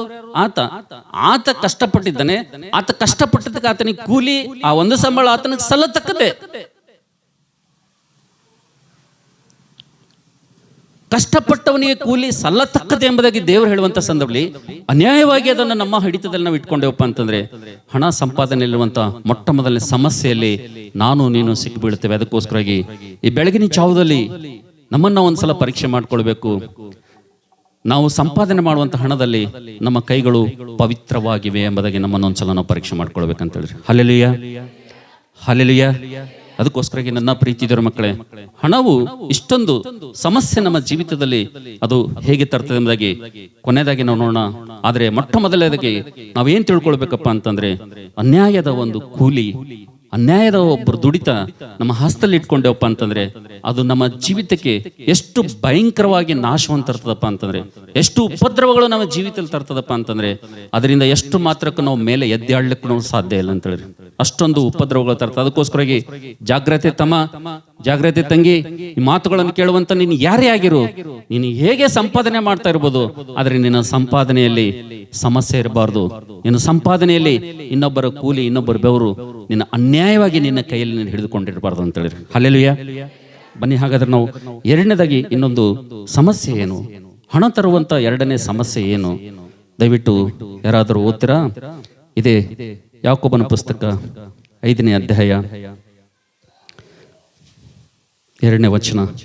ದಯವಿಟ್ಟು ಯಾರಾದರೂ ಬರುತ್ತೀರಾ? ಧನಿಕರೇ ಕೇಳಿರಿ, ನಿಮಗೆ ಬರುವ ದುರ್ದಶೆಗಳಿಗಾಗಿ, ನಿಮಗೆ ಬರುವಂತ ದುರ್ದಶೆಗಳಿಗಾಗಿ ಕಣ್ಣೀರಿಡಿರಿ, ಗೋಳಾಡಿರಿ. ನಿಮ್ಮ ಧನವು ನಾಶವಾಗಿದೆ, ನಿಮ್ಮ ಬಟ್ಟೆಗಳಿಗೆ ನುಸಿ ಹಿಡಿದಿವೆ, ನಿಮ್ಮ ಚಿನ್ನ ಬೆಳ್ಳಿಗಳು ಮಣ್ಣು ಹಿಡಿದವೆ. ಹಲ್ಲೆಲೂಯಾ.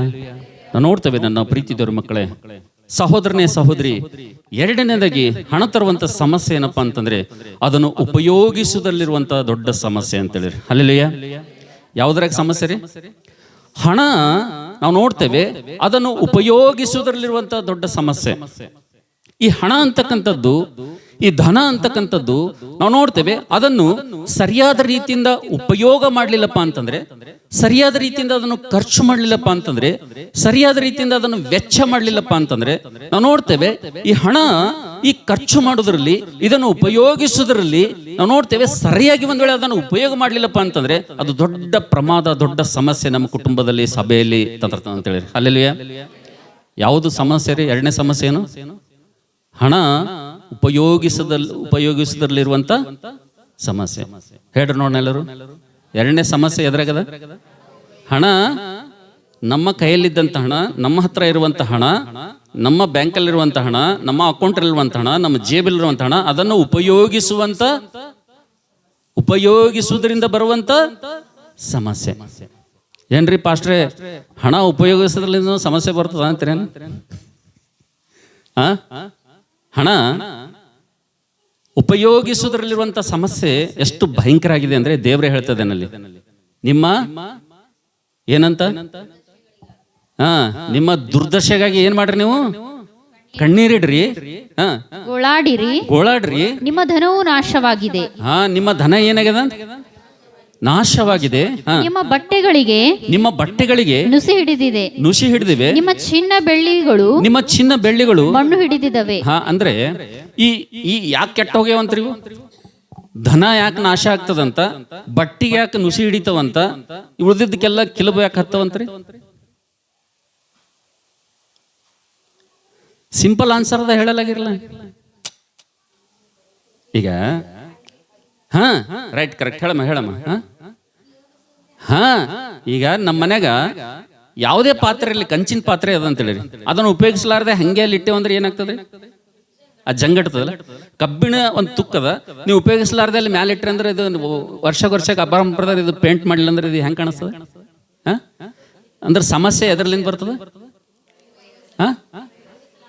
ಉಪಯೋಗಿಸದೆ ಇರುವುದರಿಂದ ಏನ್ ಬರ್ತದ? ಸಮಸ್ಯೆ ಬರ್ತದೆ. ಆದ್ರೆ ನಾವು ನೋಡ್ತೇವೆ, ನನ್ನ ಪ್ರೀತಿದ್ರ ಮಕ್ಕಳೇ, ಇಲ್ಲಿ ದೇವರ ವಾಕ್ಯದಲ್ಲಿ ನೋಡ್ತಿದ್ದೇವೆ, ಹಣವು ತರುವಂತ ಎರಡನೇ ಸಮಸ್ಯೆ ಏನಪ್ಪಾ ಅಂತಂದ್ರೆ, ಹಣ ತರುವಂತ ಎರಡನೇ ಪ್ರಮಾದ ಏನಪ್ಪಾ ಅಂತಂದ್ರೆ, ಅದನ್ನು ಉಪಯೋಗಿಸುವುದರಲ್ಲಿ ಕೂಡ ದೊಡ್ಡ ಸಮಸ್ಯೆ ಇದೆ ಎಂಬುದಾಗಿ ನೋಡ್ತೇವೆ. ನಾವು ನೋಡ್ತೇವೆ ನನ್ನ ಪ್ರೀತಿದವರ ಮಕ್ಕಳೇ, ದೇವರು ಹೇಳ್ತಾ ಇದ್ದೇನೆ, ನಿಮ್ಮ ಹಣವು ನಾಶವಾಗ್ತದೆ, ನಿಮ್ಮ ಬಟ್ಟೆ ಅದು ನುಸಿ ಹಿಡಿದಿದೆ, ನಿಮ್ಮ ಚಿನ್ನ ಬೆಳ್ಳಿ ಏನಾಗಿದೆಪ್ಪ ಅಂತಂದ್ರೆ ಅದಕ್ಕೆ ಮಣ್ಣು ತಿಂತ ಇದೆ ಎಂಬುದಾಗಿ ದೇವರು ಹೇಳುವಂತ ಸಂದರ್ಭದಲ್ಲಿ ಅದನ್ನು ಉಪಯೋಗಿಸ್ತಾ ಇಲ್ಲ ಅಂತ ಅರ್ಥ. ಅದು ಏನ್ ಮಾಡ್ತಾ ಇಲ್ಲ ಅಂತ, ಅದನ್ನು ಉಪಯೋಗಿಸ್ತಲ್ಲ ನಾವು.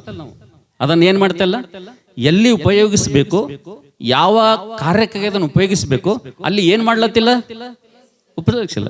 ಏನ್ ಮಾಡೋದಂದ್ರೆ, ಬೆಳಗ್ಗೆ ಎದ್ದ ತಕ್ಷಣ ಫೋನ್ ಪೇ ಇತ್ತಂದ್ರೆ ಅಕೌಂಟ್ ತೆಗೆದು ನಂಬರ್ ಹೊಡೆದು ಬ್ಯಾಲೆನ್ಸ್ ಚೆಕ್ ಮಾಡೋದು, ಓಹೋ ಮತ್ತೆ ಕಿಸ್ದಾಗ ಇಟ್ಕೊಳ್ಳೋದು.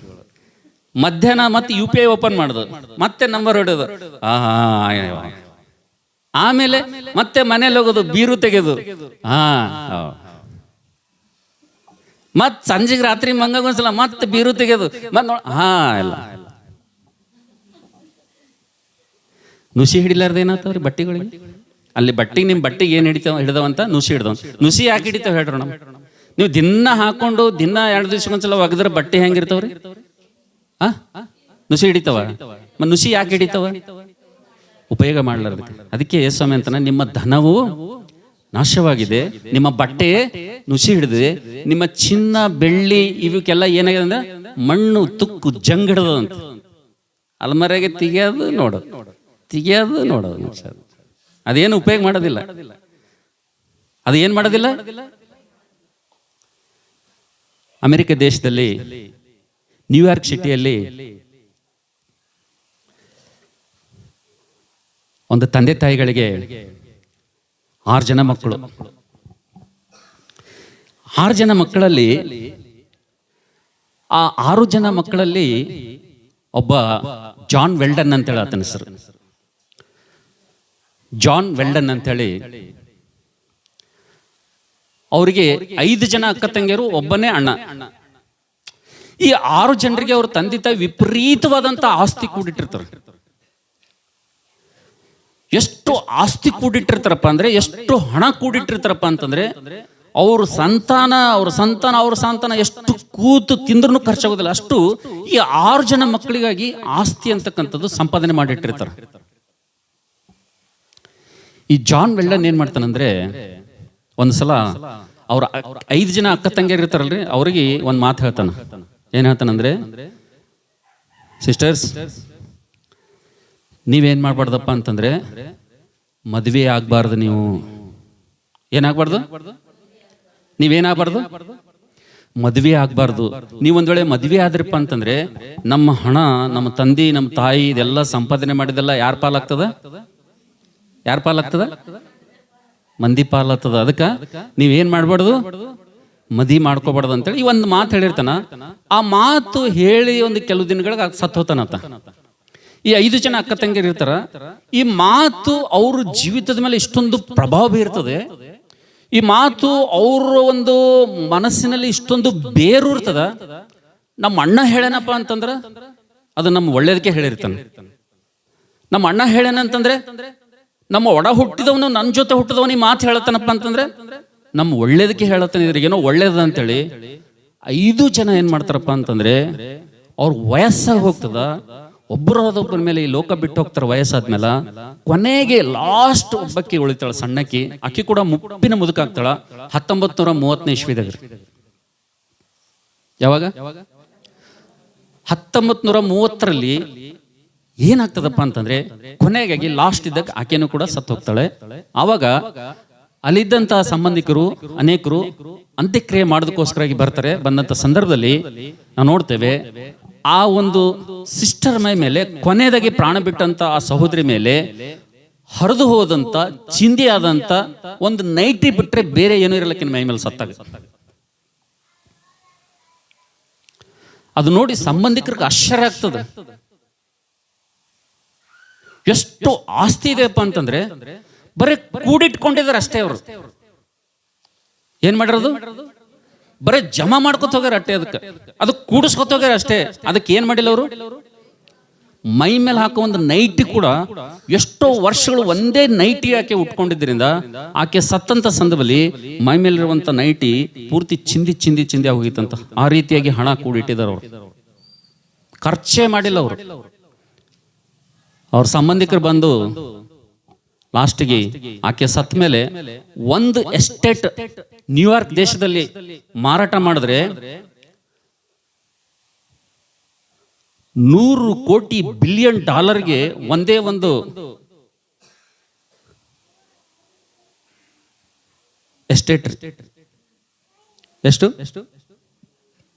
100 ಕೋಟಿ ಬಿಲಿಯನ್ಗೆ ಒಂದು ಎಸ್ಟೇಟ್ ಸೆಲ್ ಆಗ್ಯದಂತ್ರಿ. ಅಂದ್ರೆ ಎಷ್ಟು ಹಣ ಇರಬೇಕು ಅವ್ರ ಹತ್ರ. ಸಂಪಾದನೆ ಮಾಡಿದ್ರು, ಅದನ್ನು ಉಪಯೋಗ ಉಪಯೋಗಿಸಿದ್ರ, ಅದನ್ನ ಉಪಯೋಗ ಆಯ್ತಾ? ನನ್ನ ಪ್ರೀತಿ ದೇವರ ಮಕ್ಕಳೇ, ಈ ಹಣ ಅಂತಕ್ಕಂಥದ್ದು ಇದರಲ್ಲಿ ಅದು ತರುವಂತ ಎರಡನೇ ದೊಡ್ಡ ಸಮಸ್ಯೆ ಏನಪ್ಪಾ ಅಂತಂದ್ರೆ ಅದನ್ನು ಉಪಯೋಗ ಮಾಡುವುದಿಲ್ಲ. ಏನ್ ಮಾಡಂಗಿಲ್ಲಪ್ಪ ಅಂತಂದ್ರೆ ಅದನ್ನು ಸರಿಯಾಗಿ ಉಪಯೋಗ ಮಾಡಂಗಿಲ್ಲ. ಅದು ಏನ್ ಮಾಡ್ತಾ ಇದಾರಪ್ಪ ಅಂತಂದ್ರೆ ಕೂಡಿಟ್ಕೊಳ್ತಾ ಇದಾರಂತೆ. ಏನ್ ಮಾಡ್ಲತ್ತಾರಂತ್ರಿ? ಎಲ್ಲರೂ ಏನ್ ಮಾಡ್ಲತ್ತಾರಂತ?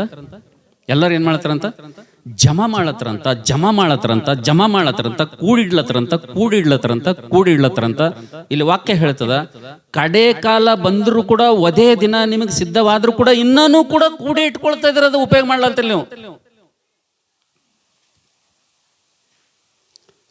ದೇವ್ರ ಬರೋ ದಿನ ಬಹಳ ಸಮೀಪ ಆಗ್ಯದ. ಉಗ್ರತೆ ದಿನಗಳು ಬರ್ತಾ ಇವೆ. ಈ ಲೋಕದಲ್ಲಿರುವಂತ ಎಲ್ಲವೂ ಸುಟ್ಟು ಹೋಗುವಂತ ಸಮಯ ಇನ್ನ ಬರ್ತದೆ. ಇನ್ನೂ ಕೂಡಿಸ್ಕೊಳ್ಳಲ್ತೀರಿ, ಇನ್ನ ಜಮಾ ಮಾಡೋದಾಗೆ ಇದ್ದೀರಿ ನೀವು. ಆದ್ರೆ ಜಮಾ ಮಾಡಿದ್ದು ಏನ್ ಮಾಡಲಾಗಿರಿ ನೀವು? ಅದನ್ನ ಏನ್ ಮಾಡಲಾಗಿರಿ? ಉಪಯೋಗ ಮಾಡಲಾಗಿರಿ. ಉಪಯೋಗ ಮಾಡ್ಲಿಲ್ಲ ಅಂದ್ರೆ ಏನಾಗ್ತದ? ಅದು ಏನಾಗ್ತದಂತ್ರಿ? ಉಪಯೋಗ ಮಾಡ್ಲಾರ್ದ ಬಟ್ಟೆ ಏನಾಗ್ಯದಂತ? ಉಪಯೋಗ ಮಾಡ್ಲಾರ್ದ ಚಿನ್ನ ಬೆಳ್ಳಿ ಏನಾಗ್ಯದಂತ? ಮಣ್ಣು ಹಿಡಿದು ತುಕ್ಕಿಡದಂತ. ಅವ್ರ ಧನ ಅವ್ರಿಗೆ ಏನ್ ಮಾಡ್ತದಂತ? ಒಂದ್ ದಿವಸ ಅವ್ರಿಗೆ ಏನ್ ಮಾಡ್ತದಂತ? ಅವರು ಸಂಪಾದನೆ ಮಾಡಿರುವಂತ ಹಣವೇ ಅವ್ರಿಗೆ ಒಂದ್ ದಿವಸ ಏನಾಗ್ತದಂತ? ನನ್ನ ಪ್ರೀತಿದವ್ರ ಮಕ್ಕಳೇ, ನಮ್ಮ ಜೀವಿತದಲ್ಲಿ ಈ ಹಣ ನಮ್ಮ ಹತ್ರ ಇದ್ರೆ ಸಾಕಾಗಂಗಿಲ್ಲ. ಅದನ್ನ ಏನ್ ಮಾಡ್ಬೇಕಪ್ಪ ಅಂತಂದ್ರೆ ಅದನ್ನು ಉಪಯೋಗ ಮಾಡ್ಬೇಕು. ಅದನ್ನ ಏನ್ ಮಾಡ್ಬೇಕ್ರಿ? ಅದನ್ನು ಉಪಯೋಗ ಮಾಡ್ಬೇಕು. ಅದನ್ನು ಯೂಸ್ ಮಾಡ್ಬೇಕದು. ಎಲ್ಲಿ ಉಪಯೋಗ ಆಗ್ಬೇಕು, ಎಲ್ಲದು ಯೂಸ್ ಆಗ್ಬೇಕು. ಯಾವಾಗ ಉಪಯೋಗ ಮಾಡ್ತೀರಿ ಅಂತಂದ್ರೆ ಅದು ಏನಾಗ್ತದಪ್ಪ ಅಂತ ಅದು ಹೆಚ್ಚಾಗ್ತಾ ಹೋಗ್ತದ ಅಂತ ಹೇಳ್ರಿ. ಅದು ಹೆಚ್ಚು ದಿನ ಬಾಳಿಕೆ ಬರ್ತದ, ಹೆಚ್ಚು ದಿನ ತಾಳಿಕೆ ಬರ್ತದ, ಅದು ಹೆಚ್ಚು ಲೈಫ್ ಕೊಡ್ತದ ನಿಮಗೆ. ಯಾವ್ದು ಉಪಯೋಗ ಮಾಡ್ತಿರೋದು. ಉಪಯೋಗ ಮಾಡ್ಲಾರ್ದು ಜಲ್ದಿ ಜಂಗ್ ಹಿಡಿದು ತುಕ್ ಹಿಡ್ದು ಏನ್ ಮಾಡ್ತದೆ? ಜಲ್ದಿ ಕಡಕ್ ಪಟ್ಟಿಗೆ ಹಾಕ್ಬೇಕಾಗ್ತದ. ಅದು ಲೋಟ ಒಯ್ದು ಲಾಸ್ಟಿಗೆ, ಹೌದಲ್ಲ? ಬರ್ತಾರೋಡು ಕಡಕ್ ಪಟ್ಟಿ ಅಂತ ಬರ್ತಾರೋಡು. ಉಪಯೋಗ ಮಾಡಲಾರಂತ ಪಾತ್ರೆ, ಉಪಯೋಗ ಮಾಡಲಾರಂತ ವಸ್ತು ಲಾಸ್ಟಿಗೆ ಏನಾಗ್ತದಪ್ಪ ಅಂತಂದ್ರೆ ನಾವು ನೋಡ್ತೇವೆ ಅದು ದೊಡ್ಡ ಸಮಸ್ಯೆಯಾಗಿ ನಮ್ಮ ಜೀವಿತದಲ್ಲಿ ಮಾರ್ಪಡ್ತದೆ. ನಾವು ಬೈಬಲ್ನಲ್ಲಿ ಇಬ್ಬರು ಉದಾಹರಣೆ ಕೊಡ್ಲಿಕ್ಕೆ ಇಷ್ಟಪಡ್ತಾ ಇದ್ದೀನಿ. ನಾವು ನೋಡ್ತೇವೆ ಕೂಡಿಟ್ಕೊಳ್ತಾ ಇದ್ದೇವೆ, ಅದನ್ನು ಉಪಯೋಗಿಸ್ತಾ ಇಲ್ಲಪ್ಪ ಅಂತಂದ್ರೆ ನನ್ನ ಪ್ರೀತಿ ದೇವರ ಮಕ್ಕಳೇ, ದೇವರ ಮಕ್ಕಳಾಗಿರುವಂತ ನಾವು ಎಲ್ಲಿ ಉಪಯೋಗ ಮಾಡ್ಬೇಕು ಅಲ್ಲಿ ಉಪಯೋಗ ಮಾಡ್ಬೇಕಂತ ಹೇಳಿರಿ. ಹಲ್ಲೆಲೂಯಾ. ಬಡವರಿಗೋಸ್ಕರವಾಗಿ ಅದನ್ನು ಉಪಯೋಗ ಮಾಡ್ಕೊಳ್ಬೇಕಂತ ಹೇಳ್ರಿ. ನಿರ್ಗತಿಕರಿಗೋಸ್ಕರವಾಗಿ ಉಪಯೋಗ ಮಾಡ್ಬೇಕಂತೇಳಿ. ಜೊತೆ ಸಹೋದರ ಸಹೋದರಿಯವರು ಕಷ್ಟದಲ್ಲಿದ್ದಾಗ ಅದನ್ನು ಉಪಯೋಗ ಮಾಡ್ಕೊಳ್ಬೇಕು. ನಾವು ನಮ್ಮಲ್ಲಿರುವಂತದ್ದನ್ನು ಏನ್ ಮಾಡ್ಬೇಕಂದ್ರೆ ಅದನ್ನು ಉಪಯೋಗಿಸ್ಬೇಕು. ನಾವು ಅದನ್ನು ಬರೀ ನಮ್ಮ ಹತ್ರ ಇಟ್ಕೊಳ್ಳೋದಲ್ಲ. ಅದನ್ನೇನ್ ಮಾಡ್ಬೇಕಪ್ಪ ಅಂತಂದ್ರೆ ನಾವು ಇನ್ನೊಬ್ಬರ ಕ್ಷೇಮಕ್ಕಾಗಿ, ಇನ್ನೊಬ್ಬರ ಅವಸ್ಥತೆಗಾಗಿ, ಇನ್ನೊಬ್ಬರ ಒಂದು ಕೊರತೆಯನ್ನು ನೀಗಿದಕ್ಕೋಸ್ಕರವಾಗಿ ನಮ್ಮಲ್ಲಿರುವಂತದ್ದನ್ನು ವೆಚ್ಚ ಮಾಡಬೇಕು. ನಮ್ಮಲ್ಲಿರುವಂತದ್ದು ಏನ್ ಮಾಡ್ಕಂದ್ರೆ ಉಪಯೋಗ ಮಾಡ್ಬೇಕೆಂಬುದಾಗಿ ದೇವರ ವಾಕ್ಯದಲ್ಲಿ ನೋಡ್ತೀವಿ ಅಂತ ಹೇಳಿರಿ. ಹಲ್ಲೆಲೂಯಾ. ಈ ರೀತಿಯಾಗಿ ಉಪಯೋಗ ಮಾಡಿದ್ರೆ ಏನಾಗ್ತದಪ್ಪ ಅಂತಂದ್ರೆ 2 ಕೊರಿಂಥಿ 12ನೇ ಅಧ್ಯಾಯದಲ್ಲಿ ಪ್ರಸ್ತುತವಾಗಿ ಅವರ ಕೊರತೆಗಳು ನಿಮ್ಮ ಮೂಲಕವಾಗಿ ನೀಗ್ತವೆ. ಈಗ ನೀವು ಉಪಯೋಗ ಮಾಡಿದ್ರೆ ಅಂದ್ರ ಯಾರು ಕೊರತೆಯಲ್ಲಿದ್ದಾರೋ, ಯಾರೋ ಅವಶ್ಯಕತೆಯಲ್ಲಿದ್ದಾರೋ ಅವರ ಕೊರತೆಗಳು ನಿಮ್ಮ ಮೂಲಕವಾಗಿ ಇವಾಗ ನೀಗ್ತವ. ಮುಂದೊಂದು ದಿನ ನಿಮ್ಮ ಕೊರತೆ ಅವರ ಮೂಲಕವಾಗಿ ನೀಗ್ತಾವ ಅಂತ ದೇವರ ವಾಕ್ಯ ಹೇಳ್ತದೆ. ಉಪಯೋಗ ಮಾಡಿದ್ರೆ ಇಲ್ರಿ ಪಾಸ್ಟ್ರೆ, ನಾ ಹಂಗೆ ಅಲ್ಮಾರಿ ತೆರೆದು ಮುಚ್ಚೋದು ಮಾಡ್ತೀನಿ, ಫೋನ್ ಪೇದಾಗ ನಂಬರ್ ಹೊಡೆದು ಚೆಕ್ ಮಾಡೋದು ಕಿಸೆ ಇಟ್ಕೋತೀನಿ ಅಂದ್ರೆ ಪಾಸ್ಟ್ರ್ ಏನು ಮಾಡೋಕ್ಕಾಗಲ್ಲ. ಬಾಳ ಆದ್ರೆ ಇಂಥ ಮಾತುಗಳು ಹೇಳ್ಬೋದು, ವಾಕ್ಯಲಿಂದ ಗದರಿಸ್ಬೋದು ನಿಮಗೆ. ಆದರೆ ಬರುವಂಥ ಉಪದ್ರವದಿಂದ, ಶಿಕ್ಷೆಯಿಂದ, ನಾಶನದಿಂದ, ಶಾಪದಿಂದ ತಪ್ಪಿಸ್ಲಿಕ್ಕೆ ಸಾಧ್ಯ ಅದನ ಇಲ್ಲ. ಅದಕ್ಕೋಸ್ಕರವಾಗಿ ನಾವು ನೋಡ್ತೇವೆ ನನ್ನ ಪ್ರೀತಿದವರ ಮಕ್ಕಳೇ, ಬೈಬಲ್ನಲ್ಲಿ 2 ವ್ಯಕ್ತಿಗಳು ಕೂಡಿಟ್ಕೊಂಡಿದ್ದಾರೆ. ಬೈಬಲ್ನಲ್ಲಿ ಇಬ್ರು ವ್ಯಕ್ತಿಗಳು ಕೂಡಿಟ್ಕೊಂಡಿದ್ದಾರೆ. ನಿಮ್ಗೊಂದು ಪ್ರಶ್ನೆ ಬರ್ಬೋದು, ಅಣ್ಣ ಕೂಡಿಡೋದು ತಪ್ಪದ, ಕೂಡ್ಸೋದೇನು ತಪ್ಪದ, ಜಮಾ ಮಾಡೋದೇನು ತಪ್ಪದ? ತಪ್ಪಿಲ್ಲ. ಏನ್ ಮಾಡೋದು ತಪ್ಪಿಲ್ಲ? ದೇವರ ವಾಕ್ಯದಲ್ಲಿ ನೋಡ್ತೀವಿ, ಪೌಲನು ಹೇಳ್ತಾನೆ ಕೊರಿಂಥಿ ಸಭೆಯವರಿಗೆ, ತಂದೆ ತಾಯಿಗಳು ಮಕ್ಕಳಿಗೋಸ್ಕರವಾಗಿ ಆಸ್ತಿಯನ್ನು, ಧನವನ್ನು ಕೂಡಿಡಬಹುದು ಅಂತೇಳಿ ಪೌಲ್ ಹೇಳ್ತಾನೆ. ಯಾರಿಗೆ ಕೂಡಿಡ್ಬೇಕಂತ್ರಿ? ಯಾರಿಗೆ ಕೂಡಿಡ್ಬೇಕಂತ? ತಂದೆ ತಾಯಿಗಳು ಮಕ್ಕಳಿಗೋಸ್ಕರವಾಗಿ ಕೂಡಿಡ್ಬೋದು, ತಪ್ಪಿಲ್ಲ. ಕೂಡಿಡ್ರದಾಗ ಸಮಸ್ಯೆ ಇಲ್ಲ.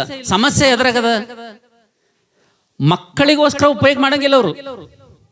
ಮಕ್ಕಳಿಗೋಸ್ಕರ ಅಂತೇಳಿ ಕೂಡಿಡೋದು, ಮಕ್ಕಳಿಗೋಸ್ಕರ ಅಂತೇಳಿ ಸಂಪಾದನೆ ಮಾಡೋದು, ಮಕ್ಕಳಿಗೆ ಅಂತೇಳಿ ಗಳಿಸೋದು, ಮಕ್ಕಳಿಗೆ ಒಂದು ಚಡ್ಡಿನೂ ತರಂಗಿಲ್ಲ. ಮನೆಗಿದ್ದಾಗ ಒಂದು ಒಳ್ಳೆ ಡ್ರೆಸ್ಸು, ಹೊರಗಡೆ ಹೋದಾಗ ಒಂದು ಡ್ರೆಸ್ಸು, ಒಬ್ಬೊಬ್ಬ ಮಕ್ಕಳಿಗೆ ಒಂದು 4 ಜೊತೆ ಡ್ರೆಸ್ ತಗೊಂಡ್ರೆ ಎಷ್ಟು ಚೆನ್ನಾಗಿರ್ತದ್ರಿ. ಬೆಳಗ್ಗೆ ಎದ್ದ ತಕ್ಷಣ ಒಂದು ಹಾಲಿನ ಪ್ಯಾಕೆಟ್ ತಂದು ಅವೆಲ್ಲ ಮಕ್ಕಳಿಗೆ ಕೂಡಿಸಿ ಒಂದು ಕಪ್ ಹಾಲು ಕೊಡ್ರಿ, ಮಕ್ಕಳಿಗೆ ಎಷ್ಟು ಆರೋಗ್ಯ ಬರ್ತದ? ಆಣಿ ಒಂದು ಹಾಲಿನ ಪ್ಯಾಕೆಟ್ನೂ ತರಲ್ಲ.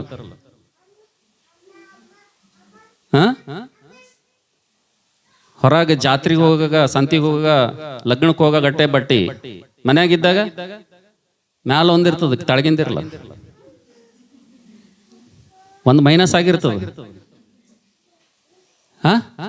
ಹೌದಲ್ಲ? ಭಾಳ ಸಲ ಹಂಗೆ ಮಾಡ್ತೀವಿ ನಾವು. ಭಾಳ ಸಲ ಏನ್ ಮಾಡ್ತೀವಿ ಅಂದ್ರೆ, ಮಕ್ಕಳಿಗೆ ಕೂಡಿಡಬೇಕು, ಮಕ್ಕಳಿಗೆ ಖರ್ಚು ಮಾಡಬೇಕು, ಮಕ್ಕಳಿಗೂ ಮಾಡಲ್ಲ. ಏನ್ ಮಾಡತ್ತಾರ ಇವ್ರು ಅಂತಾರೆ, ಬರೀ ಕೂಡಿಟ್ಕೊಳ್ಳತ್ತಾರ ಅಷ್ಟೇ. ಅವರು ಏನ್ ಮಾಡತ್ತಾರ ಅಂದ್ರೆ ಜಮಾ ಮಾಡ್ತಿದ್ರ ಅಷ್ಟೇ. ಏನ್ ಮಾಡ್ತಿದ್ರೆ ಕೂಡಿಟ್ಕೊಳ್ತಿದ್ರ ಅಷ್ಟೇ. ಈ ಕೂಡಿಟ್ಕೊಂಡಂತ ಇಬ್ಬರು ವ್ಯಕ್ತಿಗಳು ನಿಮ್ಮ ಎದುರು ತರಲಿಕ್ಕೆ ಇಷ್ಟಪಡ್ತಾ ಇದ್ದೀನಿ. ಮೊಟ್ಟ ಮೊದಲನೇದಾಗಿ ಲೂಕನ್ ಬರೆದ ಸುವಾರ್ತೆ 12ನೇ ಅಧ್ಯಾಯದಲ್ಲಿ ಒಬ್ಬ ವ್ಯಕ್ತಿ ಕೂಡಿಟ್ಕೊಳ್ತಾ ಇದ್ದಾನೆ. ನೋಡ್ರಿ ದಯವಿಟ್ಟು, ಲೂಕನ್ ಬರೆದ ಸುವಾರ್ತೆ 12ನೇ ಅಧ್ಯಾಯ ನೋಡ್ರಿ ದಯವಿಟ್ಟು. ಈ ವ್ಯಕ್ತಿ ಕೂಡಿಟ್ಕೊಳ್ತಾ ಇದ್ದಾನೆ, ಜಮಾ ಮಾಡ್ತಾ ಇದ್ದಾನೆ. ಜಮಾಗಿ ಕೂಡಿಸಿ ಇನ್ನೇನಾಗ್ಲತ್ತಂದ್ರೆ, ಅದು ಜಮಾ ಮಾಡ್ಲಕ್ ಇನ್ನ ಹಂಗೆ ಬರ್ಲತ್ತದ, ಇಡ್ಲಕ್ ಜಾಗ ಸಾಲಲಾಗ್ಯದ. ಏನ್ ಸಾಲಲಾಗ್ಯದ? ಜಾಗ ಸಾಲಲಾಗ್ಯದ. ಎಲ್ಲಿ ಇಡ್ಬೇಕಂತೇಳಿ ಗೊತ್ತಾಗಲಾಗ್ಯದ. ಅದು ಖರ್ಚು ಮಾಡಿದ್ರೆ ಅದು ಹೋಗ್ಬೇಕಲ್ಲ. ಅವ ಎದ್ರಾಗ ನಾವ ಕೂಡ್ಸೋದ್ರಾಗೇನ, ಜಮಾ ಮಾಡೋದಾಗ ಇನ್ನ ಅದಕ್ಕೆ ಹ್ಯಾಂಗ 1ಕ್ಕೆ 2 ಮಾಡ್ಬೇಕು, 1ಕ್ಕೆ 4 ಮಾಡ್ಬೇಕು ಅನ್ನೋದ್ರಾಗೇನ. ಓದ್ತಿರಮ್ಮ, ಲೂಕನ್ ಬರೆದ ಸುವಾರ್ತೆ 12ನೇ ಅಧ್ಯಾಯ 16ನೇ ವಚನ ಓದಮ್ಮ. ಅದೇನೆಂದರೆ ಒಬ್ಬನೊಬ್ಬ ಐಶ್ವರ್ಯವಂತನ ಭೂಮಿಯು ಚೆನ್ನಾಗಿ ಬೆಳೆಯಿತು. ಆಗ ಅವನು ತನ್ನೊಳಗೆ ನಾನೇನು ಮಾಡಲಿ, ನನ್ನ ಬೆಳೆಯನ್ನು ತುಂಬಿಡುವುದಕ್ಕೆ ನನಗೆ ಸ್ಥಳವಿಲ್ಲವಲ್ಲ ಎಂದು ಆಲೋಚಿಸಿ ಒಂದು ಕೆಲಸ ಮಾಡುತ್ತೇನೆ. ನನ್ನ ಕಣಜಗಳನ್ನು ಕೀಳಿಸಿ ಅವುಗಳಿಗಿಂತ ದೊಡ್ಡ ಕಣಜಗಳನ್ನು ಕಟ್ಟಿಸುವೆನು. ಅಲ್ಲಿ ನನ್ನ ಎಲ್ಲಾ ದವಸ ಧಾನ್ಯಗಳನ್ನು ಸರಕುಗಳನ್ನು ತುಂಬಿಟ್ಟು ನನ್ನ ಜೀವಾತ್ಮಕ್ಕೆ ಜೀವವೇ ಅನೇಕ ವರ್ಷಗಳ ಬೇಕಾದಷ್ಟು ಸರಕುಗಳು ನಿನಗೆ ಬಿದ್ದಿದವೆ. ವಿಶ್ರಮಿಸಿಕೋ, ಊಟ ಮಾಡು, ತಿನ್ನು, ಸುಖಪಡು ಎಂದು ಹೇಳುವೆನು. ಕೇಳಿದ್ರಿ? ಎದಕ್ಕೆ ಕೂಡಿಟ್ಕೊಲ್ಲತನಂತೀವ? ಎದಕ್ಕೆ ಕೂಡ್ಸನಂತೀವ? ಭಗತ್ ಶಲ್ಪಿಷ್ಟನ ಇವ ಯಾರನ್ನಾರ? ಶಲ್ಪಿ ತಿಕ್ಕತ್ತಾರ ನೋಡ್ರಿ. ಶಲ್ಪಿ ತಿಕ್ಕೊಂಡ್ರೆ ಯಾರು ಬರ್ತಾರ? ಅವ್ರೊಬ್ಬರೇ ಬರ್ತಾರ. ಆ ಕಣ್ಣವ್ರು ಬರಲ್ಲ. ಇವ ಯಾರಿವ ನೋಡ್ರಿ? ಇವ ಕೂಡಿಟ್ರು ಸಾಲಾಗದ. ಮತ್ತೇನ್ ಮಾಡ್ತಾನ? ಕೂಡ್ಲಕ್ ಮತ್ ದೊಡ್ಡ ಗೋದಾಮುಗಳು ಕಟ್ತಾನಂತ.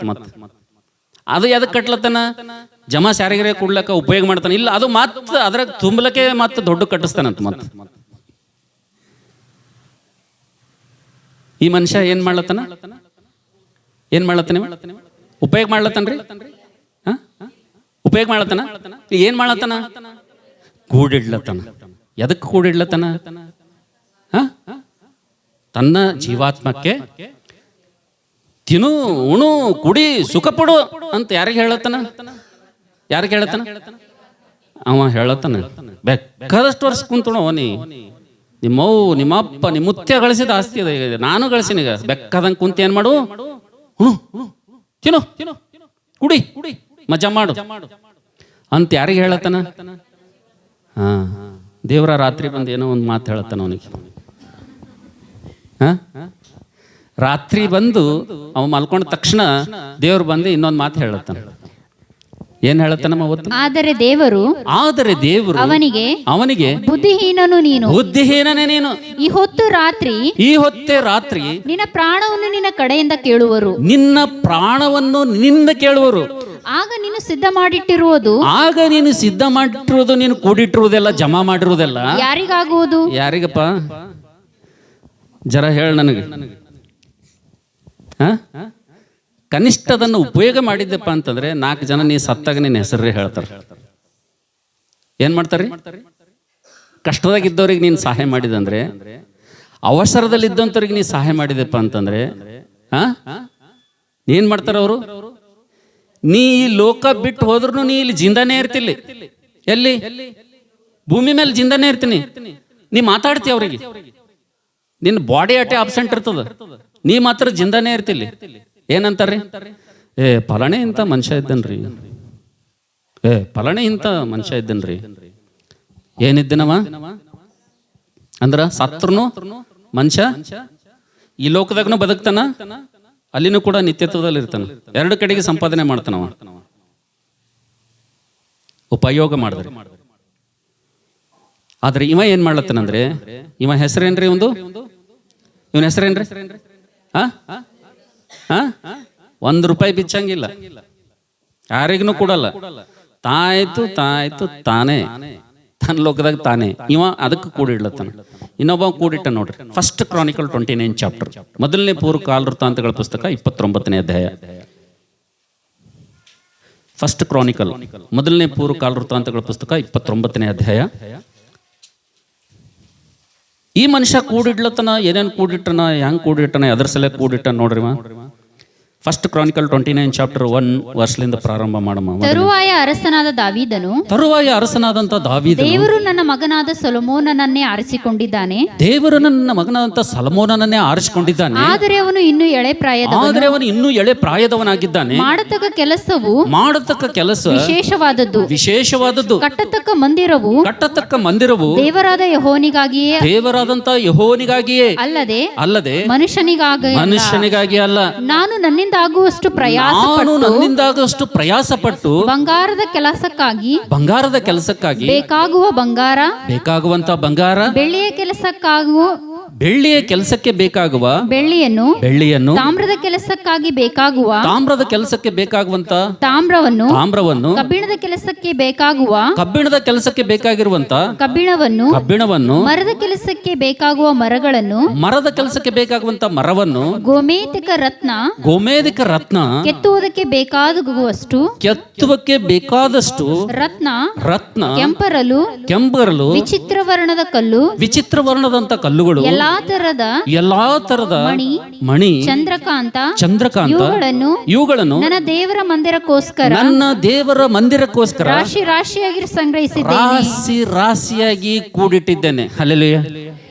ಈ ಮನುಷ್ಯನು ಕೂಡಿಟ್ಟನ, ಆ ಮನುಷ್ಯನು ಕೂಡಿಟ್ಟನ. ಇವ ಕೂಡಿಟ್ಟದಕ್ಕೆ ಅವ ಕೂಡಿಟ್ಟಕ್ಕೆ ಎಷ್ಟು ಡಿಫ್ರೆಂಟ್ ಅದ ರೀ? ಹೆಂಗ್ ಎಷ್ಟು ವ್ಯತ್ಯಾಸ ಅದ ಅವನಿಗೆ? ಅವನು ಕೂಡಿಟ್ಟನ, ಇವನು ಕೂಡಿಟ್ಟನ. ಅವನು ಜಮಾ ಮಾಡನ, ಇವನು ಜಮಾ ಮಾಡನ. ಅವ ಯಾದಕ್ಕೆ ಜಮಾ ಮಾಡನ, ಇವ ಯಾದಕ್ಕೆ ಜಮಾ ಮಾಡನ? ನನ್ನ ಮಗ ಇನ್ನ ಎಳೆ ಪ್ರಾಯದವನ. ನನ್ನ ಕುಟುಂಬದಾಗ ನನ್ನ ಮಗನಿಗೆ ದೇವರ ಆರಿಸ್ಕೊಂಡನ. ಕಟ್ಟತಕ್ಕಂಥ ಕೆಲಸ ಬಹಳ ದೊಡ್ಡದ. ಇದು ಮಾಡ್ತಕ್ಕನ್ಸಲ್ಲ, ನನ್ನ ದೇವ್ರ ಮನೆಗಾಗಿ ಮಾಡೋದ ಕೆಲಸ. ಇದು ಸಾಮಾನ್ಯವಾದಂಥ ಕೆಲಸ ಅಲ್ಲ ಅಂಥೇಳಿ ದಾವೀದ ಏನು ಮಾಡ್ತಾನಪ್ಪ ಅಂತಂದ್ರೆ, ಬಂಗಾರದ ಕೆಲಸಕ್ಕೆ ಬೇಕಾಗುವಂಥ ಬಂಗಾರವನ್ನು, ಬೆಳ್ಳಿಯ ಕೆಲಸಕ್ಕೆ ಬೇಕಾಗುವಂಥ ಬೆಳ್ಳಿಯನ್ನು, ತಾಮ್ರದ ಕೆಲಸಕ್ಕೆ ಬೇಕಾಗುವಂಥ ತಾಮ್ರವನ್ನು, ಕಬ್ಬಿಣದ ಕೆಲಸಕ್ಕೆ ಬೇಕಾಗುವಂಥ ಕಬ್ಬಿಣವನ್ನು, ಮರದ ಕೆಲಸಕ್ಕೆ ಬೇಕಾಗುವಂಥ ಮರವನ್ನು, ಅಮೂಲ್ಯವಾದಂಥ ರತ್ನಗಳನ್ನು, ವಿಚಿತ್ರವಾದಂಥ ಕಲ್ಲುಗಳನ್ನು ಆತನು ರಾಶಿಯಾಗಿ ಏನ್ ಮಾಡಂತ ಆತನ ಜೀವಿತದಲ್ಲಿ ಕೂಡಿಟ್ಕೊತಾ ಹೋದನಂತವ, ಜಮಾ ಮಾಡ್ಕೊತಾ ಹೋದನಂತವ. ಎದಕ್ರಿ? ಮುಂದೆ ಇದು ಇದು ಎಲ್ಲಿ ಹೋಗ್ಬೇಕಿದು? ಎದಕ್ಕೆ ಉಪಯೋಗ ಆಗ್ಬೇಕಿದು? ಎದಕ್ರಿ? ನನ್ನ ದೇವರ ಆಲಯಕ್ಕೋಸ್ಕರ ಇದು ಏನಾಗಬೇಕು? ಉಪಯೋಗ ಆಗ್ಬೇಕಂತೇಳಿ ರಾಶಿ ರಾಶಿ ಏನ್ ಮಾಡನಂತ ದಾವಿದ ಕೂಡಿಟ್ಟನಂತ. ತಾ ಕೂಡಿಟ್ಟದ ಅಷ್ಟೇ ಅಲ್ಲ, ತಾ ಜಮಾಸಿದ ಅಷ್ಟೇ ಅಲ್ಲ, ಅಲ್ಲಿರುವಂತ ಇಸ್ರಾಯೇಲ್ ಇರುವಂತ ಎಲ್ಲ ಅಧಿಕಾರಿಗಳನ್ನು, ಸರ್ದಾರರನ್ನು, ನಾಯಕರನ್ನು ನಾವು ನೋಡ್ತೇವೆ. ಎಲ್ಲರನ್ನೂ ಒಂದ್ಸಲ ಕರೀತಾನೆ. ಕರೆದೇನು ಹೇಳ್ತಾನೆ ನೋಡ್ರಿ, ಹೋದ್ರೆ ದಯವಿಟ್ಟು ಯಾರಾದರೂ 5ನೇ ವಚನ ಓದಮ್ಮ. ಈ ಬೆಳ್ಳಿ ಬಂಗಾರಗಳಿಂದ 6ನೇ ವಚನ ಓದಮ್ಮ. ನೆರೆದ ಸಭೆಯ ಎದುರುಗಡೆ ಇಲ್ಲ 5ನೇ ವಚನದಿಂದ ಓದು, ಕರೆಕ್ಟ್ ಅದ.